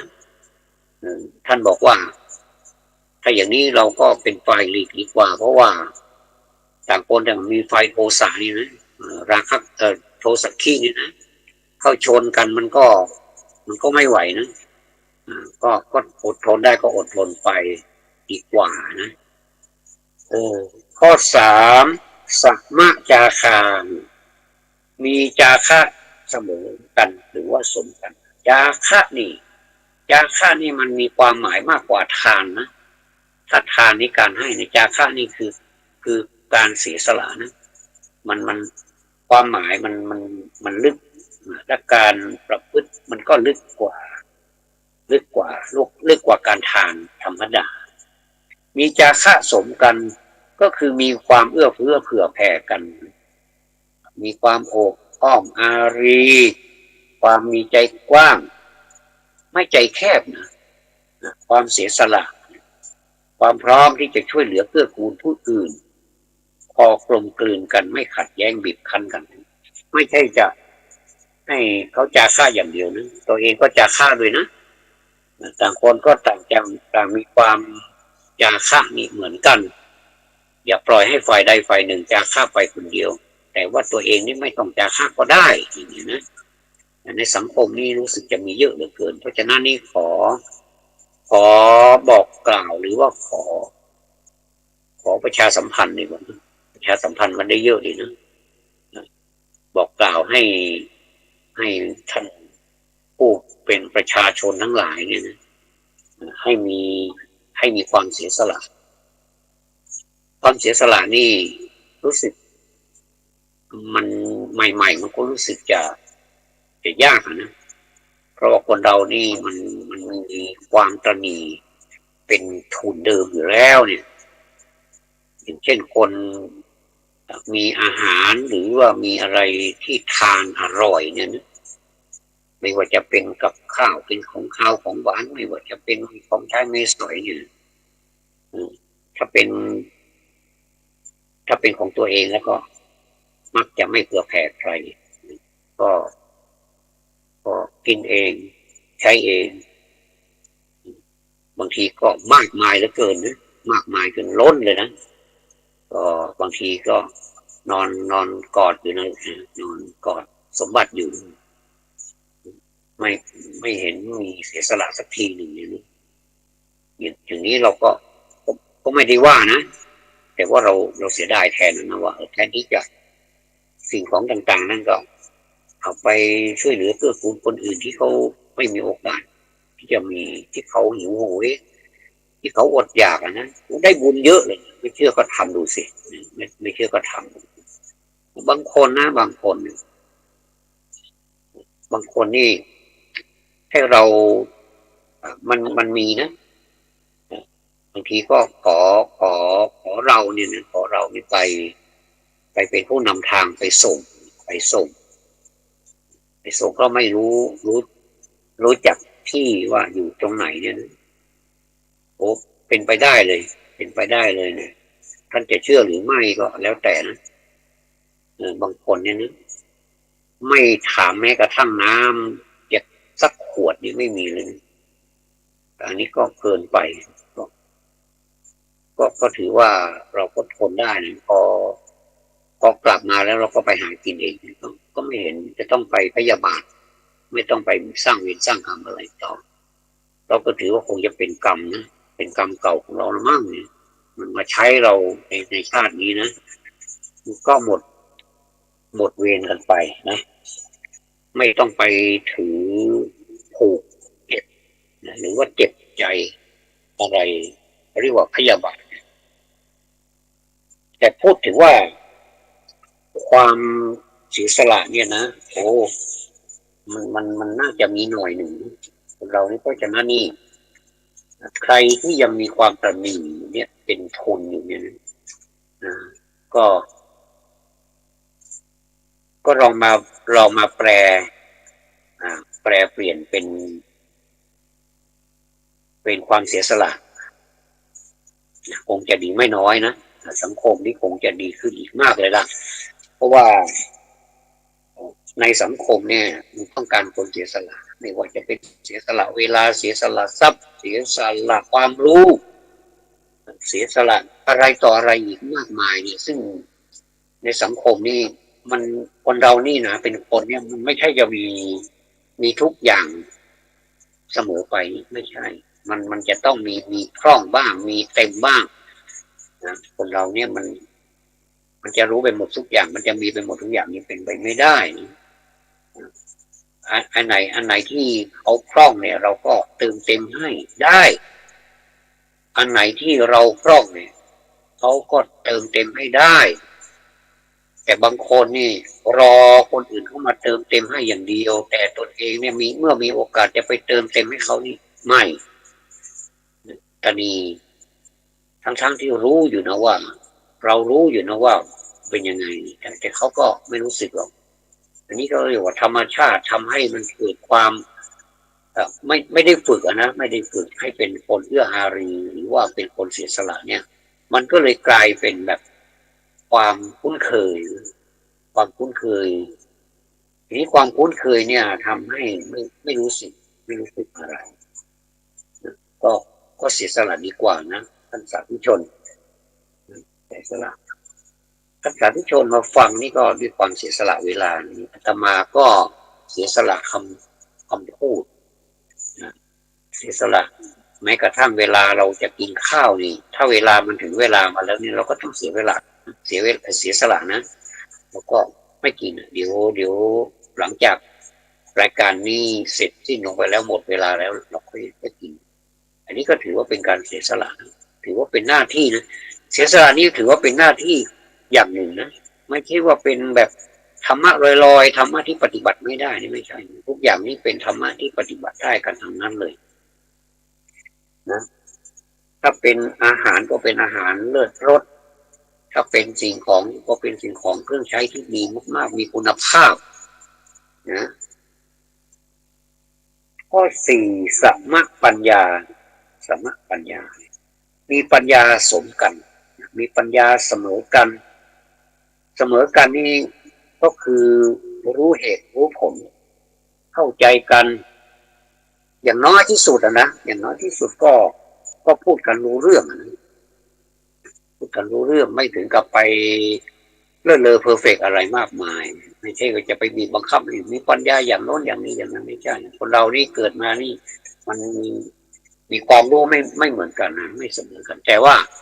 ขอให้พูดรู้เรื่องก็พอละนะไม่ถึงกับว่าโอ้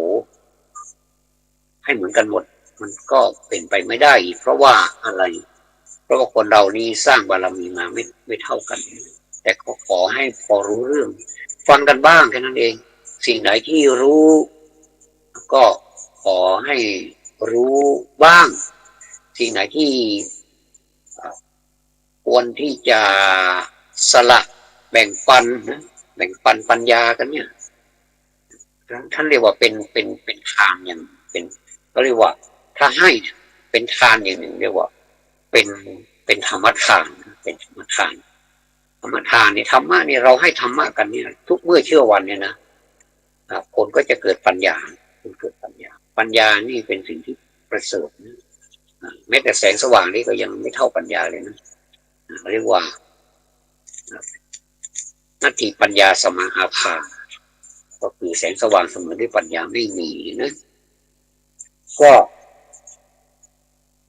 เป็นสิ่งที่พูดมานี่ถ้าเราเห็นว่ามันยากเนี่ยถ้าเรามีความเห็นว่ามันยากเนี่ยมันก็จะยากไปตลอดถ้าเราเห็นว่ามันเป็นสิ่งที่ควรจะค่อยๆประพฤติกันไปเดี๋ยวมันก็ดีไม่ว่าจะเป็นข้อที่1ศรัทธามีศรัทธาสมกันข้อ2มีศีลสมกันข้อ3มีจาคะความเสียสละสมกันข้อ4มีปัญญาสมกันอย่างละพอสมควรตามส่วนนะอย่างนี้ก็สังคมนี้ก็จะดีขึ้นกว่านี้มากเลยนะเพราะว่าเราทุกวันนี้เราไม่ค่อยสนใจเรื่องของธรรมะเป็นข้ออย่างเนี้ยเรามักจะมองเห็นว่าธรรมะนี่เป็นเรื่องของพระสงฆ์ท่านมีธรรมะท่านก็พูดไปแต่ไม่รู้อาตมาจะไปพูดให้ใครฟังก็พูดให้โยมนั่นแหละฟังในเมื่อโยมเป็นผู้ฟังอาตมาเป็นผู้พูดโยมก็ฟังอาตมาก็จะพูดให้ดีๆพูดให้โยมเข้าใจมากที่สุดเนี่ยโยมจะเก็บไปมากหรือน้อยนั่นก็แล้วแต่โยมอีกนะแต่ว่าขอให้เก็บไปสักชิ้น2 ชิ้นก็ยังดีนะถือว่าติดไม้ติดมือเป็นขวัญถุงก็ยังดีนะเพราะว่าขวัญถุงเนี่ยคนไทยเรานี่ถือมากเลยนะขวัญถุงนะเวลาเห็นสังเกตเห็นไหมเวลาผู้หลักผู้ใหญ่เอาตังค์ให้เนี่ยเราก็บอกว่าท่านก็ไม่ได้บังคับนะว่าเราจะเก็บหรือไม่เก็บท่านให้แล้วก็ให้ไปเลยนะแล้วแต่คนจะให้นะท่านมีตังค์เยอะหน่อยท่านก็ให้เยอะหน่อยนะ บางคนก็ให้เป็นพันเป็นหมื่นแล้วอย่างนี้ครับเป็นถ้ามีตังค์นะอย่างเรานี่อย่างอาตมานี่ก็เคยให้เด็กนี่ก็ให้ไม่ใช่เด็กให้ทั่วไปนะให้ทีละ20 30 100 1,000ก็มีนะแต่นานๆทีนะ1,000นี่ตังค์ไม่ค่อยมีนะตังค์มีน้อยนะนกน้อยทำรังแต่พอตัวนะจะให้มากแล้วก็เดี๋ยวเราก็เดือดร้อนอีกนะแล้วก็ให้แล้วเราสบายใจก็ให้บางทีก็เด็ก10 คนเนี่ยคนละ20 บาทคนละ20 บาทก็ไปหลายแล้วนะแต่เราก็ให้นะแล้วก็เด็กนี่เขาบอกว่าโอ้ตังค์ที่ให้เนี่ยก็จะเก็บไปเป็นขวัญถุงอันนี้แหละเขาเรียกว่าขวัญถุงไม่ว่าอะไรเนี่ยทำมากเนี่ยเราจะเก็บไปเป็นขวัญถุงก็ได้แต่ว่าอย่าเอาไปไว้ขวัญถุงแล้วก็ลืมมัดถุงเรียบร้อยก็อยู่ในถุงไม่ได้นำมาใช้เนี่ยอย่างนี้มันก็แย่นะถ้าเป็นตังค์เป็นเงินเป็นสิ่งของมีค่าอะไรเนี่ยเก็บไว้เป็นขวัญถุงแล้วก็มัดให้ดีนะเดี๋ยวมันจะเล็ดลอดไปที่อื่นเนี่ยมันจะหายไปเนี่ยแต่ว่าธรรมะนี่อย่าไปมัดให้มันแน่นนะแล้วก็เวลาจะใช้ก็ไม่ได้ใช้แล้วเพราะผูกมัดแน่นเหลือเกินเนี่ยก็เอามาใช้บ้างแต่ว่าเก็บรักษาเหมือนกับเรารักษาเป็นขวัญถุงก็ถ้าจะเปรียบไปก็เหมือนกับขวัญจิตขวัญใจของเรานั่นแหละเอามาเป็นกำลังอกกำลังใจมาเป็นสิ่งที่เตือนอกเตือนใจเราถ้าเราจะทำสิ่งนี้แล้วมันจะผิดไหมคิดก่อนทำนะคิดก่อนจะพูดนะคิดก่อนทำคิดก่อนพูดแล้วเราก็จะได้ประโยชน์ตรงนั้นนะไม่เชื่อก็ลองดูสิปฏิบัติวันนี้เลยก็ได้นะปฏิบัติเลยก็ได้นะเพราะธรรมะนี่ไม่จำกัดการนะเวลาไหนได้หมดเลยทำแล้วก็ได้เลยไม่จำเป็นจะต้องไปแบบรอวันเวลาอีกว่าทำประพฤติทำตอนนี้กำลังนั่งสงบอยู่นี่ก็ได้สงบเลยนะสงบปากสงบคำสงบกายสงบวาจาก็ได้ตรงนี้แหละก็เป็นคนที่ไม่เป็นพิษไม่เป็นภัยตัวเองก็ไม่เดือดร้อนคนอื่นก็ไม่เดือดร้อนไม่ต้องไปเสียพลังงานมากนะไม่ต้องไปด่าคนนั้นคนนี้ไม่ต้องไปมีทะเลาะวิวาทไม่ต้องไปวิวาทะด่ากันไปด่ากันมาเอาเรื่องกันไปเอาเรื่องกันมาอย่างนี้ก็เรียกว่าเหนื่อยเหมือนกันนะเหนื่อยนะอันนี้คืออานิสงส์ของการรักษาศีลเนี่ยเบื้องต้นเนี่ยกายกับวาจานี่ก็ไปเท่าไหร่แล้วเนี่ยนะก็ถ้าคิดเป็นเปอร์เซ็นต์ก็ไปครึ่งหนึ่งแล้วนะ50%ได้เนี่ยนะอีก50%ก็เป็นเรื่องของใจนี่ก็เป็นเรื่องที่เป็นเรื่องที่ลำบากหน่อยแต่ว่าที่ลำบากนั้นก็เพราะว่าเรานี่รู้สึกว่ามันลำบากสู้เราปล่อยไปตามธรรมชาติของใจเตลิดเปิดเปิงเนี่ยควรชอบไหลไปตามทางจะไปไหนก็แล้วแต่มันเนี่ยนะอันนี้พระพุทธเจ้าบอกว่าถ้ามีอะไรกำกับมันหน่อยก็จะดีนะเหมือนกับน้ำเนี่ยถ้าไหลนะถ้าคนที่อยากจะใช้น้ำให้เป็นประโยชน์นะเขาก็จะมีอะไรรองเวลาฝนตกมีอะไรรองน้ำไว้ใส่โอ่งใส่อะไรไว้ใส่หม้อใส่โอ่งอะไรไว้เผื่อว่ามันแรงก็จะได้ใช้น้ำฝนที่มันตกลงมานะในโอ่งในหม้อที่เก็บถ้าพูดถึงถ้าเป็นโครงการใหญ่ๆนะเป็นโครงการใหญ่ๆก็จะเป็นการขุดนะเป็นการขุดสระมั่งทำอะไรเรียกว่าห้วยหนองคลองบึงอะไรต่างๆนี่ก็จะเป็นที่เก็บน้ำเป็นที่เก็บน้ำอย่างดีเก็บได้เก็บไว้ใช้ทั้งปีนะเพราะว่า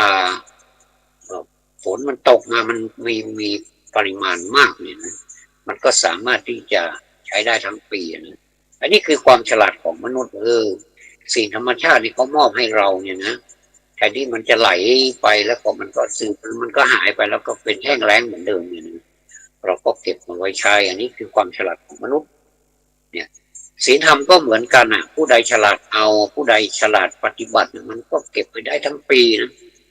ทั้งปีทั้งชาติเลยล่ะไม่ใช่ทั้งปีนะทั้งชาติแล้วก็ยังไม่พอถ้ามีชาติหน้าอีกนะ ถ้ามีชาติหน้าอีกก็จะนำติดไปชาติหน้าอีกเป็นอุปนิสัยตามส่งไปชาติหน้าอีกเนี่ยคุ้มนะพูดถึงว่าเราซื้อทีเดียวเนี่ยสมมติเราซื้อของสิ่งหนึ่งเนี่ยนะใช้คุ้มนะใช้ชาตินี้ก็ยังไม่พอนะตามไปชาติหน้าอีกนี่แต่สิ่งของเนี่ยมันก็ใช้กันแค่ชาตินี้แม้แต่ร่างกายเราก็ใช้แต่ชาตินี้เราจะให้มันตามไปชาติหน้าอีกคงไม่ไหวแล้วมั้งนะมันก็เน่ามันก็เปื่อยไปเป็นธรรมดาแต่ก็จัดการเผาจัดการฝังจัดการสิ่งของปฏิกูลนี้ไม่เก็บไว้หรอกนะมันไม่ค่อยดีอะนะไม่มีใครเก็บไว้สักคนจะรักกันปานจะคืนยังไงก็ต้องเผาก็ต้องฝังก็ต้องทำลายทิ้งนะนู่นไปเจอกันในชาติหน้านี่ถ้าใครสร้างบุญสร้างกุศลไว้เยอะก็เป็นพวกเดียวกันใครสร้างศีลสร้างธรรมประพฤติปฏิบัติธรรมก็ไปเป็นพวกเดียวกันถ้าเป็นเทวดาก็อาจจะเป็นเทวดาที่เป็นชั้นเดียวกันก็ได้หรือว่าต่างชั้นก็ได้ก็ไม่เป็นไรเราก็ถือว่าเป็นเทวดาแล้วเหมือนเราเป็นมนุษย์เนี่ยไม่ว่าจะเป็นยากดีมีจนก็ถือว่าเป็นมนุษย์แล้วก็เป็นถือว่าเป็นคนหนึ่งนะแต่ว่ามันคนกับคนเนี่ยนะ people and people นะอยู่ด้วยกันนะแล้วก็ยิ่งเราไปร่วมชีวิตกันอีกเนี่ยโอ้คนมาร่วมชีวิตถึงแม้ว่าเราไม่ได้ร่วมชีวิตกันเป็นสามีภรรยาเป็นคู่รักกันก็ตามแต่ว่าเราร่วมชีวิตกันในฐานะที่เป็นคนเหมือนกันเนี่ยยังไงมันก็ร่วมกันอยู่ดีนะจะกินจะใช้จะอะไรมันก็ต้องใช้ร่วมกันอยู่ดีหายใจก็ยังใช้อากาศหายใจร่วมกันอยู่ดีนะอากาศก็ไม่ใช่ของใครเลยเป็นธรรมชาติเลยนะลองอากาศนี่มันขาดไปสิเนี่ยโหคนคงจะตายเป็นเบื่อนะแล้วจะทำยังไงนี่แต่มันก็อยู่นะอยู่กับมนุษย์นี่อยู่กับธรรมชาติอยู่กับโลกนี้นานมาแล้วนะไม่รู้เท่าไหร่นี่นานมาแล้วแหละแต่เราก็อาศัยกันมานานแล้วแหละหายใจจากรุ่นสู่รุ่นสัตว์โลกนี้ก็มีชีวิตอยู่ด้วยการหายใจนะเพราะฉะนั้นก็คนก็มาร่วมชีวิตกันแม้จะไม่เป็นใช่คู่ครองกันก็ตามเนี่ยนะก็ถือว่าเป็นเดอะพาร์ทเนอร์เหมือนกันนะแล้วก็สิ่งที่อาตมาพูดในไปวันนี้ก็ถือเป็นส่วนของคู่ครองนะคู่ครองที่ดีอันนี้ยกตัวอย่างแค่คู่ครองนะแต่ก็เอาไปใช้กับสังคมที่ไม่ใช่คู่ครองก็ได้อันนี้พูดถึงแบบแคบก็คือหมายถึงบีบเข้ามาให้มันแคบเป็นแค่คู่ครองแค่นั้นเองแต่ถ้าจะหมายถึงสังคมไม่ใช่คู่ครองแต่ว่าอยู่ด้วยกันเนี่ยก็ถือว่าเป็นคนร่วมชีวิตเนี่ยนะเป็นเดอะพาร์ทเนอร์เนี่ยนะถ้าเป็นคู่ครองก็เป็นคนคู่ครองที่ดีคนร่วมชีวิตก็ต้องเป็นคนร่วมชีวิตที่ดีมันก็ถึงจะไปกันได้ถึงจะไม่เดือดร้อนไม่เชื่อก็ทำดูเนี่ยมันอยู่ที่ว่าเราลงมือทำนะเราไม่ได้ฝันหวานไม่ได้โลกสวยไม่ได้ว่าฝันไปแล้วก็เดี๋ยวมันก็ดีเองอย่างเนี้ยนะมันไม่ใช่อย่างนั้นมันก็เมื่อพูดให้ฟังแล้วเราก็ไปปฏิบัติจะปฏิบัติมากน้อยแค่ไหนเพียงไรนั้นก็แล้วแต่แรงนะเรามีแรงกายแรงใจมากเอาเลยของสิ่งนี้ไม่มีการตรีทีเหนียวไม่มีการทักกันแล้วล่ะเอาเลยตามสบายเลยนะก็ถือว่าเป็นคู่ครองที่สมน้ำสมเนื้อกันคือมีศรัทธาที่มันเสมอกันไปกันได้มีศีลเสมอกันกายวาจาก็อยู่กันได้ไม่ใช่เช้ากลางวันเย็นก่อนนอนหลังอาหารอีกด่ากันอยู่นั่นแหละนี่แสดงว่ามีศีลไม่เสมอกันก็ต่างคนต่างมีอารมณ์ก็คืออารมณ์โทสะโมหะโลภะเหล่านี้นะก็ไม่สามัคคีกันสักทีเลยเนี่ยนะแล้วต่อมาก็มีความเอื้อเฟื้อเผื่อแผ่เหมือนกันก็ของพันนี้มันซึ่งกันและกันนะอย่าไปมองหรือว่ารอคอยแต่คนอื่นจะมาให้เราแต่เรานี่ไม่เคยให้ใครเลยเนี่ยนะอย่างนี้มันก็เกินไปนะมันก็เกินไปก็เสียสละตามที่สมควรแก่หลักฐานแก่สถานะนะอย่าให้มากเกินจนตัวเองนี่จะไม่มีกินอยู่แล้วนี่ก็ไปไหนนะไปจาคะไปเสียสละอันนี้ก็ไม่ได้นะ มันต้องรู้จักนะรู้จักให้เสียสละบ้างนะแล้วก็อันสุดท้ายก็คือปัญญามีปัญญาเสมอกันก็คือสรุปแล้วก็พูดรู้เรื่องดีกว่านะแค่พูดรู้เรื่องก่อนแล้วก็ค่อยพัฒนาขึ้นไปพอพูดกันรู้เรื่องแล้วก็พัฒนาให้มันสดใสนะจากเทียนเล่มเล็กๆนะแล้วก็มีคนจุดให้นะคนจุดให้เขาก็ดีเหลือเกินเขาก็มาจุดให้เรามีเทียนเปล่าๆแต่ว่ายังไม่มีไฟที่จะไปจุดเขาก็มาต่อให้เราแล้วก็จากเทียนเล่มเล็กๆแล้วก็มีแสงเทียนเล่มเดียวก็สว่างแค่นั้นนะถามว่าสว่างไหมก็สว่างนะก็สว่างแต่ว่ามันสว่างน้อยไปหน่อยก็หาคนที่มีเทียนอีกแล้วก็ไปจุดไล่จุดให้กันจุดโอ้ทีนี้มันหลายเล่มมันก็สว่างในพื้นที่นั้นมันก็จากความมืดมันก็จะกลายเป็นความสว่างอันนี้ก็เรียกว่าจุดเทียนในดวงใจของแต่ละดวงให้สว่างจ้าเลยล่ะนะแต่ทีนี้เราเนี่ยในสังคมเราสมัยนี้มันมีความสว่างน้อยไปหน่อยก็เลยมาเชิญชวนให้เรานี่จุดเทียนจากเล่มของเรานี่ไปสู่เล่มบางทีก็เราก็คนอื่นมาจุดให้ก็มีไม่ใช่ว่าเราจะไปเป็นผู้จุดให้คนอื่นคือจากคนหนึ่งไปอีกคนหนึ่งเนี่ยไปหาอีกคนหนึ่งเนี่ยคือจุดต่อกันไปอย่างนี้จะไม่เสียแรงก็ไม่เสียพลังงานมากนะคนนี้รู้เขาเรียกว่าโบราณเขาเรียกว่าพี่รู้สองน้องรู้หนึ่ง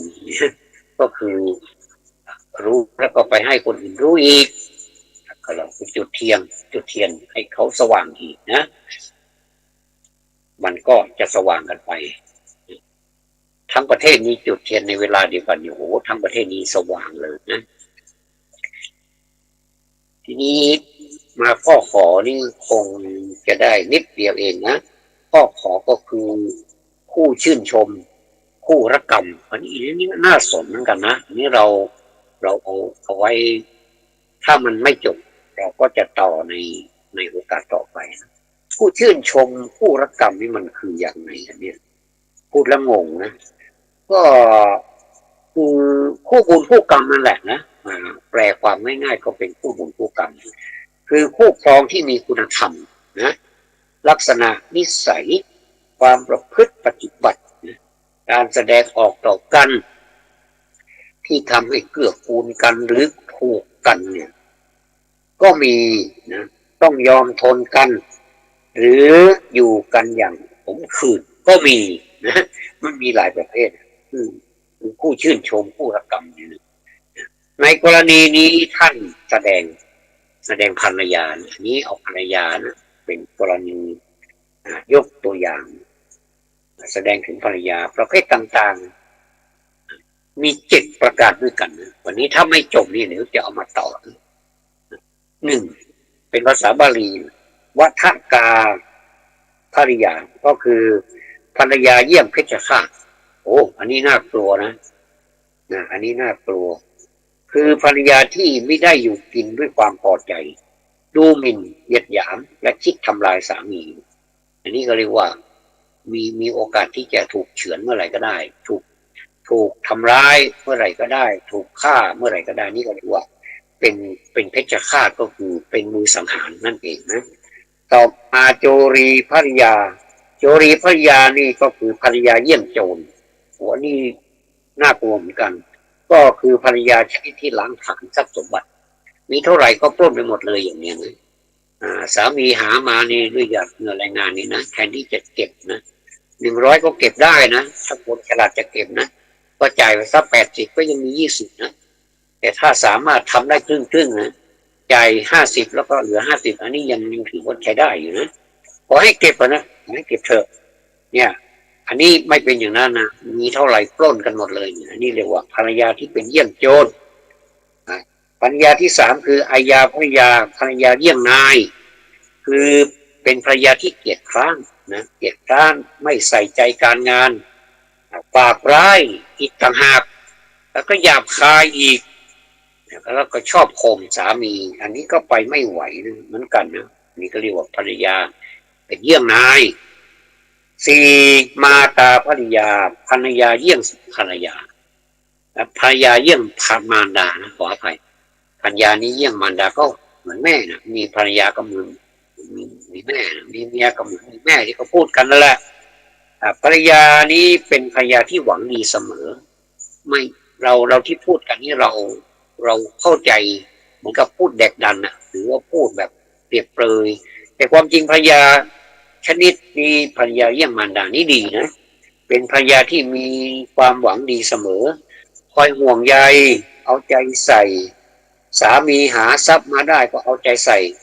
คอยประหยัดรักษาเนี่ยเป็นภรรยาที่เป็นเยี่ยงมารดาก็คือเมียที่เหมือนแม่นั่นแหละนะภรรยาที่ห้าคือภักขินีภรรยาก็คือภรรยาเยี่ยงน้องสาวก็คือเหมือนน้องสาวเรานั่นแหละคือเป็นภรรยาผู้เคารพรักสามีดังน้องรักพี่เหมือนน้องรักพี่มีใจอ่อนโยนรู้จักเกรงใจมักคล้อยตามสามีว่าสิ่งนี้มันดีก็คล้อยตามแต่ก็มีบางอย่างที่พอคอยเตือนนะคอยเตือนอยู่ไม่ได้คล้อยไปหมดเลยบางทีสามีก็เข้าใจผิดอย่างนี้ก็เป็นเพื่อนเตือนนะเป็นเครื่องเตือนจิตใจสามีให้ว่าสิ่งนั้นมันไม่ดีนะถ้าอันไหนดีก็คอยส่งเสริมอยู่เสมอเนี่ยหกสักขีภริยาสักขีแปลว่าเพื่อนภรรยาเป็นเพื่อนเป็นเหมือนเพื่อนหรือว่าเป็นเหมือนสหายคือภรรยาที่เป็นเหมือนคนที่เป็นเพื่อนเกลือเรามีจิตภักดีเราเวลาพบสามีก็ร่าเริงยินดีวางตัวดีประพฤติดีมีกริยามารยาทงามเป็นผู้คิดผู้ใจเราเนี่ยอันนี้เขาเรียกว่าสักขีภริยาแล้วก็ภรรยาที่เจ็ดวันนี้ยังหมดอยู่นะวันนี้ยังหมดอยู่ภรรยาที่เจ็ดข้อสุดท้ายคือทาสีภริยาทาสีก็เป็นภรรยาเยี่ยงนางทาสีหรือว่าเป็นเยี่ยงทาสนั่นเองก็คือภรรยาที่ยอมอยู่ใต้อำนาจสามีถูกสามีตะคอกตบตีก็อดทนไม่แสดงความโกรธตอบอันนี้นี่มันจะร้ายไปไหมเพ่ไม่ดีนะถ้าสามีเป็นสามีแบบนี้ตบตีภรรยานี่ไม่ดีนะข้อนี้ขอโต้ตอบเลยไม่ดีแต่ท่านพูดในนี้บอกว่าทาสีภรรยาเยี่ยงทาสแต่ยิ่งนางทาสีก็คือคล้อยตามสามีอดทนอยู่ได้ไม่รู้เป็นเพราะใช้ธรรมะอะไรถึงอดทนอยู่ได้บางทีก็อยู่กันจนเฒ่าจนแก่จากกันไปเลยก็มีนะก็เป็นทาสอยู่อย่างนั้นแหละอันนี้ต้องยอมใจจริงๆแต่เราไม่เห็นด้วยนะถ้าสามีนี่ใช้ภรรยาเยี่ยงทาสนี่ก็มันก็แบบมันยังไงไม่รู้นะมันโหดร้ายเกินไปนะเนี่ยมีภรรยาอยู่7ภรรยาด้วยกันก็คือภรรยาเยี่ยงเพชฌฆาตภรรยาเยี่ยงโจรภรรยาเยี่ยงนายภรรยาเยี่ยงมารดาภรรยาเยี่ยงน้องสาวภรรยาเยี่ยงสหายก็คือเพื่อนและภรรยาเยี่ยงนางทาสีหรือนางทาสนั่นเองนะก็วันนี้ก็เดินทางมาถึงนี้แล้วก็ขอจบลงเพียงเท่านี้ก่อนนะแล้วเราก็มีภาคต่อไปก็มันได้อะไรจากการที่มาพูดถึงภรรยาเยี่ยงนั้นเยี่ยงนี้มันได้อะไรนี่จะอธิบายในคราวต่อไปก็แล้วกันสำหรับในวันนี้ขอกราบขอบพระคุณท่านพระครูสมุวิศวัตรวรจิตโจผู้อำนวยการสถานี FM 104.5 ศูนย์เมกะเฮิรตซ์มหาวิทยาลัยเชียงใหม่อย่างสูงยิ่งครับผมนำรายการจากลาท่านผู้ฟังไปก่อนขอความสุขความเจริญในธรรมจงบังเกิดแด่ท่านสาธุชนทุกท่านเจริญพร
ตนเองและครอบครัวเป็นรุ่นที่ 23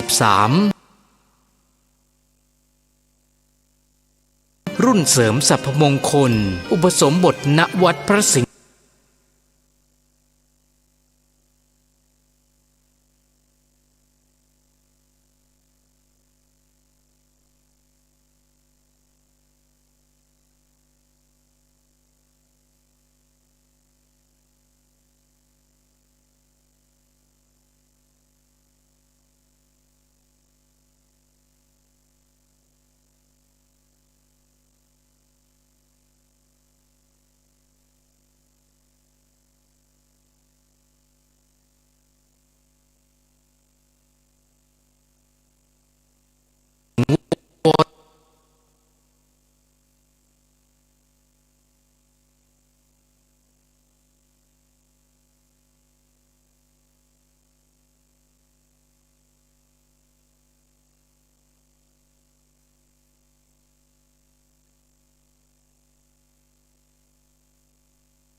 พระมหาวิหารแล้วเข้าไปฝึกปฏิบัติวิปัสสนากรรมฐานที่วัดร่ำเปิงตะโปธาราม ผู้สมัครจะต้องมีอายุ 20 ปีบริบูรณ์ขึ้นไปไม่เกิน 45 ปีไม่เคยอุปสมบทเป็นพระภิกษุมาก่อนต้องเข้าฝึกต้องจำคำขออุปสมบทได้ไม่น้อยกว่า 4 ครั้งและต้องอุปสมบทได้ครบ 9 วันไม่ต้องมีรอยสักที่อาจทำให้เสียภาพลักษณ์ของพระภิกษุสงฆ์ผู้อุปสมบทไม่ต้องเสียค่าใช้จ่ายใดๆแต่อาจจะร่วมบริจาคตามแต่จะมีจิตศรัทธาได้ผู้สนใจสอบถามรายละเอียดและสมัครโดยตรงที่พระครูวินัยธรชัชวาลชวนะปัญโย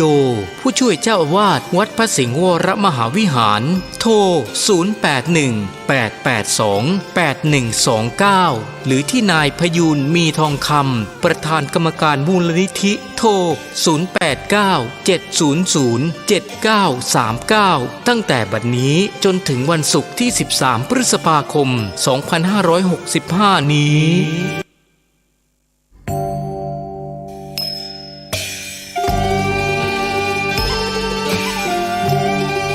เนื่องในวันคล้ายวันกำเนิดครูบาเจ้าศรีวิชัยและครบรอบ144 ปีในวันเสาร์ที่ 11 มิถุนายน 2565 นี้มูลนิธิครูบาศรีวิชัยจังหวัดเชียงใหม่ขอเชิญชวนชายไทยผู้เลื่อมใสในพระพุทธศาสนาและศรัทธาครูบาเจ้าศรีวิชัยสมัครอุปสมบทเป็นพระภิกษุจำนวน 9 รูปเป็นเวลา 9 วันเพื่อเป็นสิริมงคลแก่ตนเองและครอบครัวเป็นรุ่นที่ 23 รุ่นเสริมสรรพมงคลอุปสมบทณวัดพระสิงห์วรมหาวิหารแล้วเข้าไปฝึกปฏิบัติวิปัสสนากรรมฐานที่วัดร่ำเปิงตะโปธารามผู้สมัครจะต้องมีอายุ 20 ปีบริบูรณ์ขึ้นไปไม่เกิน 45 ปีไม่เคยอุปสมบทเป็นพระภิกษุมาก่อนต้องเข้าฝึกต้องจำคำขออุปสมบทได้ไม่น้อยกว่า 4 ครั้งและต้องอุปสมบทได้ครบ 9 วันไม่ต้องมีรอยสักที่อาจทำให้เสียภาพลักษณ์ของพระภิกษุสงฆ์ผู้อุปสมบทไม่ต้องเสียค่าใช้จ่ายใดๆแต่อาจจะร่วมบริจาคตามแต่จะมีจิตศรัทธาได้ผู้สนใจสอบถามรายละเอียดและสมัครโดยตรงที่พระครูวินัยธรชัชวาลชวนะปัญโยผู้ช่วยเจ้าอาวาสวัดพระสิงห์วรมหาวิหารโทร 0818828129 หรือที่นายพยูนมีทองคำประธานกรรมการมูลนิธิโทร 0897007939 ตั้งแต่บัดนี้จนถึงวันศุกร์ที่ 13 พฤษภาคม 2565 นี้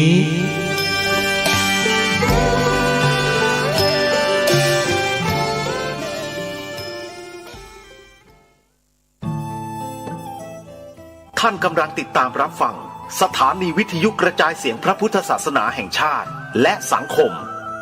คลื่นเพื่อการศึกษาพระพุทธศาสนาและวัฒนธรรมระบบ FM 104.5 เมกะเฮิรตซ์รายการต่อไปเป็นรายการเสียงธรรมจากสามเณรดำเนินรายการโดยสามเณรสมพงษ์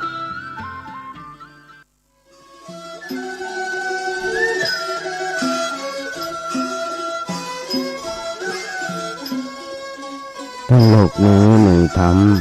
ประจำที่เมื่อทำดีจะไม่ดีมีที่ไหน มีสุขบ้างทุกข์บ้างช่างปลอดภัยเป็นวิสัยของมนุษย์ปุถุชนขอ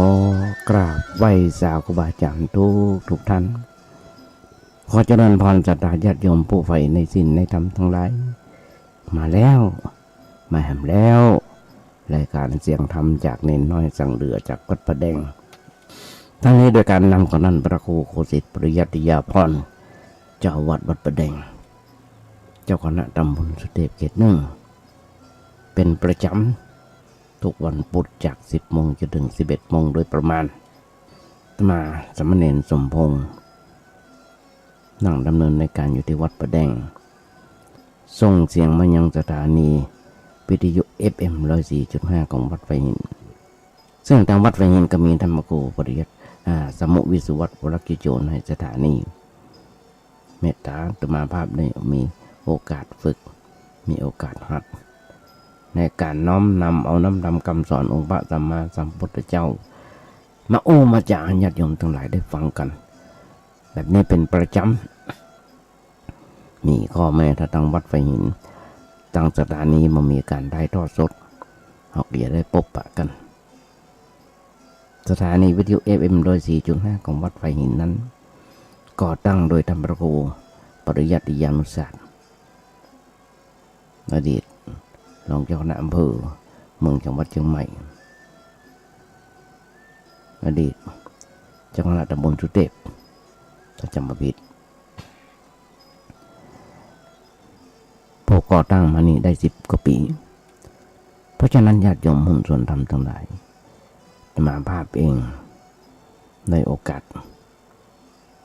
นะครับความเมตตาจากครูบาอาจารย์โดยเฉพาะท่านพระครูโคสิทธิ์ปริยัติยาพรเจ้าวัดวัดประแดงเจ้าคณะตำบลสุเทพเขต 1เป็นเมตตาธรรมภาพสอนมานี่16 ปีตั้งแต่วันแรกจนถึงวันนี้เพราะฉะนั้นได้รับความเมตตาจากครูบาอาจารย์ธรรมภาพได้รับคำสอนคำสั่งมาจากครูบาอาจารย์แต่อ่อนแต่ออกบวชมาได้36 ปี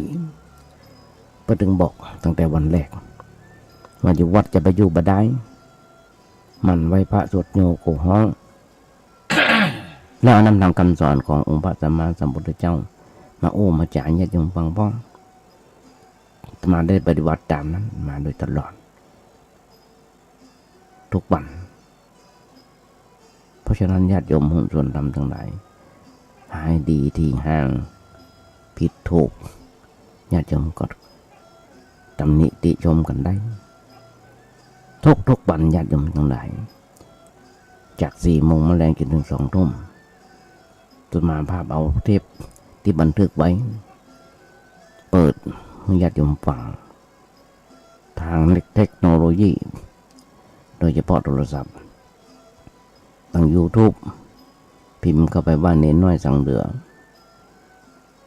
ทาง Messenger ทาง Facebook ทาง LINE ที่เขาเป็นเพื่อนกันในโทรศัพท์ใน YouTube ฟังได้ทั่วโลกโดยเฉพาะลูกหลานตันเต้าที่อยู่ต่างประเทศมาส่งเพิ่นถึงวันพิเศษคือครูบาอาจารย์ทุกท่านทั้งที่รู้จักกันบ่ได้รู้จักกันพอขอความรู้จักเพิ่นส่งให้เพิ่นไปโดยตลอดอย่างบ้านเราก็มีอาจารย์ด็อกเตอร์สวัยที่ว่าปุญโญทำหลายๆท่านไม่ว่าจะเป็นด้านอาจารย์มหาสง่าเจ้าคณะตำบลสุเทพเขต 2ทำหลายๆนักตาพระป้านญาติโยมทั้งหลายครูบาอาจารย์ไม่ได้ส่งไปเพื่ออวดตัวส่งให้ไปเพื่อขอความกำติชมจากครูบาอาจารย์ว่าวันใดผิดถูกเพราะธรรมะนั้นญาติโยมทั้งหลายมันยากบาลีนั้นแปลยากธรรมามีความรู้น้อยต้องอาศัยครูบาอาจารย์เพิ่นคอยติคอยชมติเพื่อก่อเพิ่นบ่ได้ติเพื่อทำลายแม้กระทั่งบัณฑิตนักปราชญ์ผู้รู้หลายๆท่านด้วยกันเพราะฉะนั้นฝากไว้กับศรัทธาญาติโยมทั้งหลายด้วย เดือนนี้เป็นเดือนเมษาบ้านของเดือน7เหนือเดือน5ใต้ปีใหม่ก็ล่นร่วงผ่านมาแล้วสงกรานต์ผ่านมาแล้วก็หลายวันนักแก่7 วันอันตรายนั้นยังคงที่แต่ว่าเพิ่มขึ้นหลายที่หลายแห่งความกดดันความที่ว่าเก็บกดไม่เหมือนละหลายปีที่ไม่ได้เล่นน้ำปีใหม่กันพอรัฐบาลปล่อยให้เล่นก็รู้สึกว่าจะแย่ขึ้น7 วันอันตรายนั้นปิกบ้านปิกจองลูกหลานตานเต้าขับรถขับรางเกิดอุบัติเหตุบาดเจ็บหนักกว่าเก่ากว่าปีกว่าหลายปีที่ผ่านมาคนตายก็หนักกว่าเก่าสปะ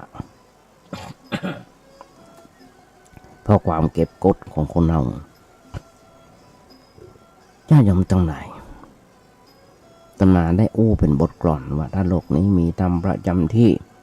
เมื่อทำดีจะไม่ดีมีที่ไหนมีสุขบ้างทุกบ้างจังไรเป็นวิสัยของมนุษย์ปุถุชนญาติโยมก็ลองเกิดเป็นจริงอย่างที่จะมาว่าก็ถ้าโลกนี้มีธรรมเอาบ้านจองห้องหอของเราในครอบครัวของเราถ้ามีศีลมีธรรมเหมือนกันทุกตัวคนก็บ่เดือดร้อนทนใหม่หลวงปู่พระถึงบอกถ้าธรรมะไม่กลับมาโลกาจะวินาศท่านได้ญาติโยมทั้งหลายส่งความโลภเกิดขึ้น2 ประเทศ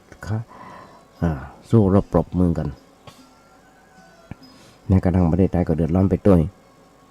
เพราะหลายอันหลายอย่างญาติโยมทั้งหลายเพราะฉะนั้น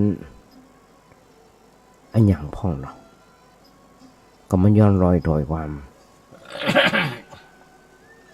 ว่าอาจารย์พ้นได้สอนธรรมภาพ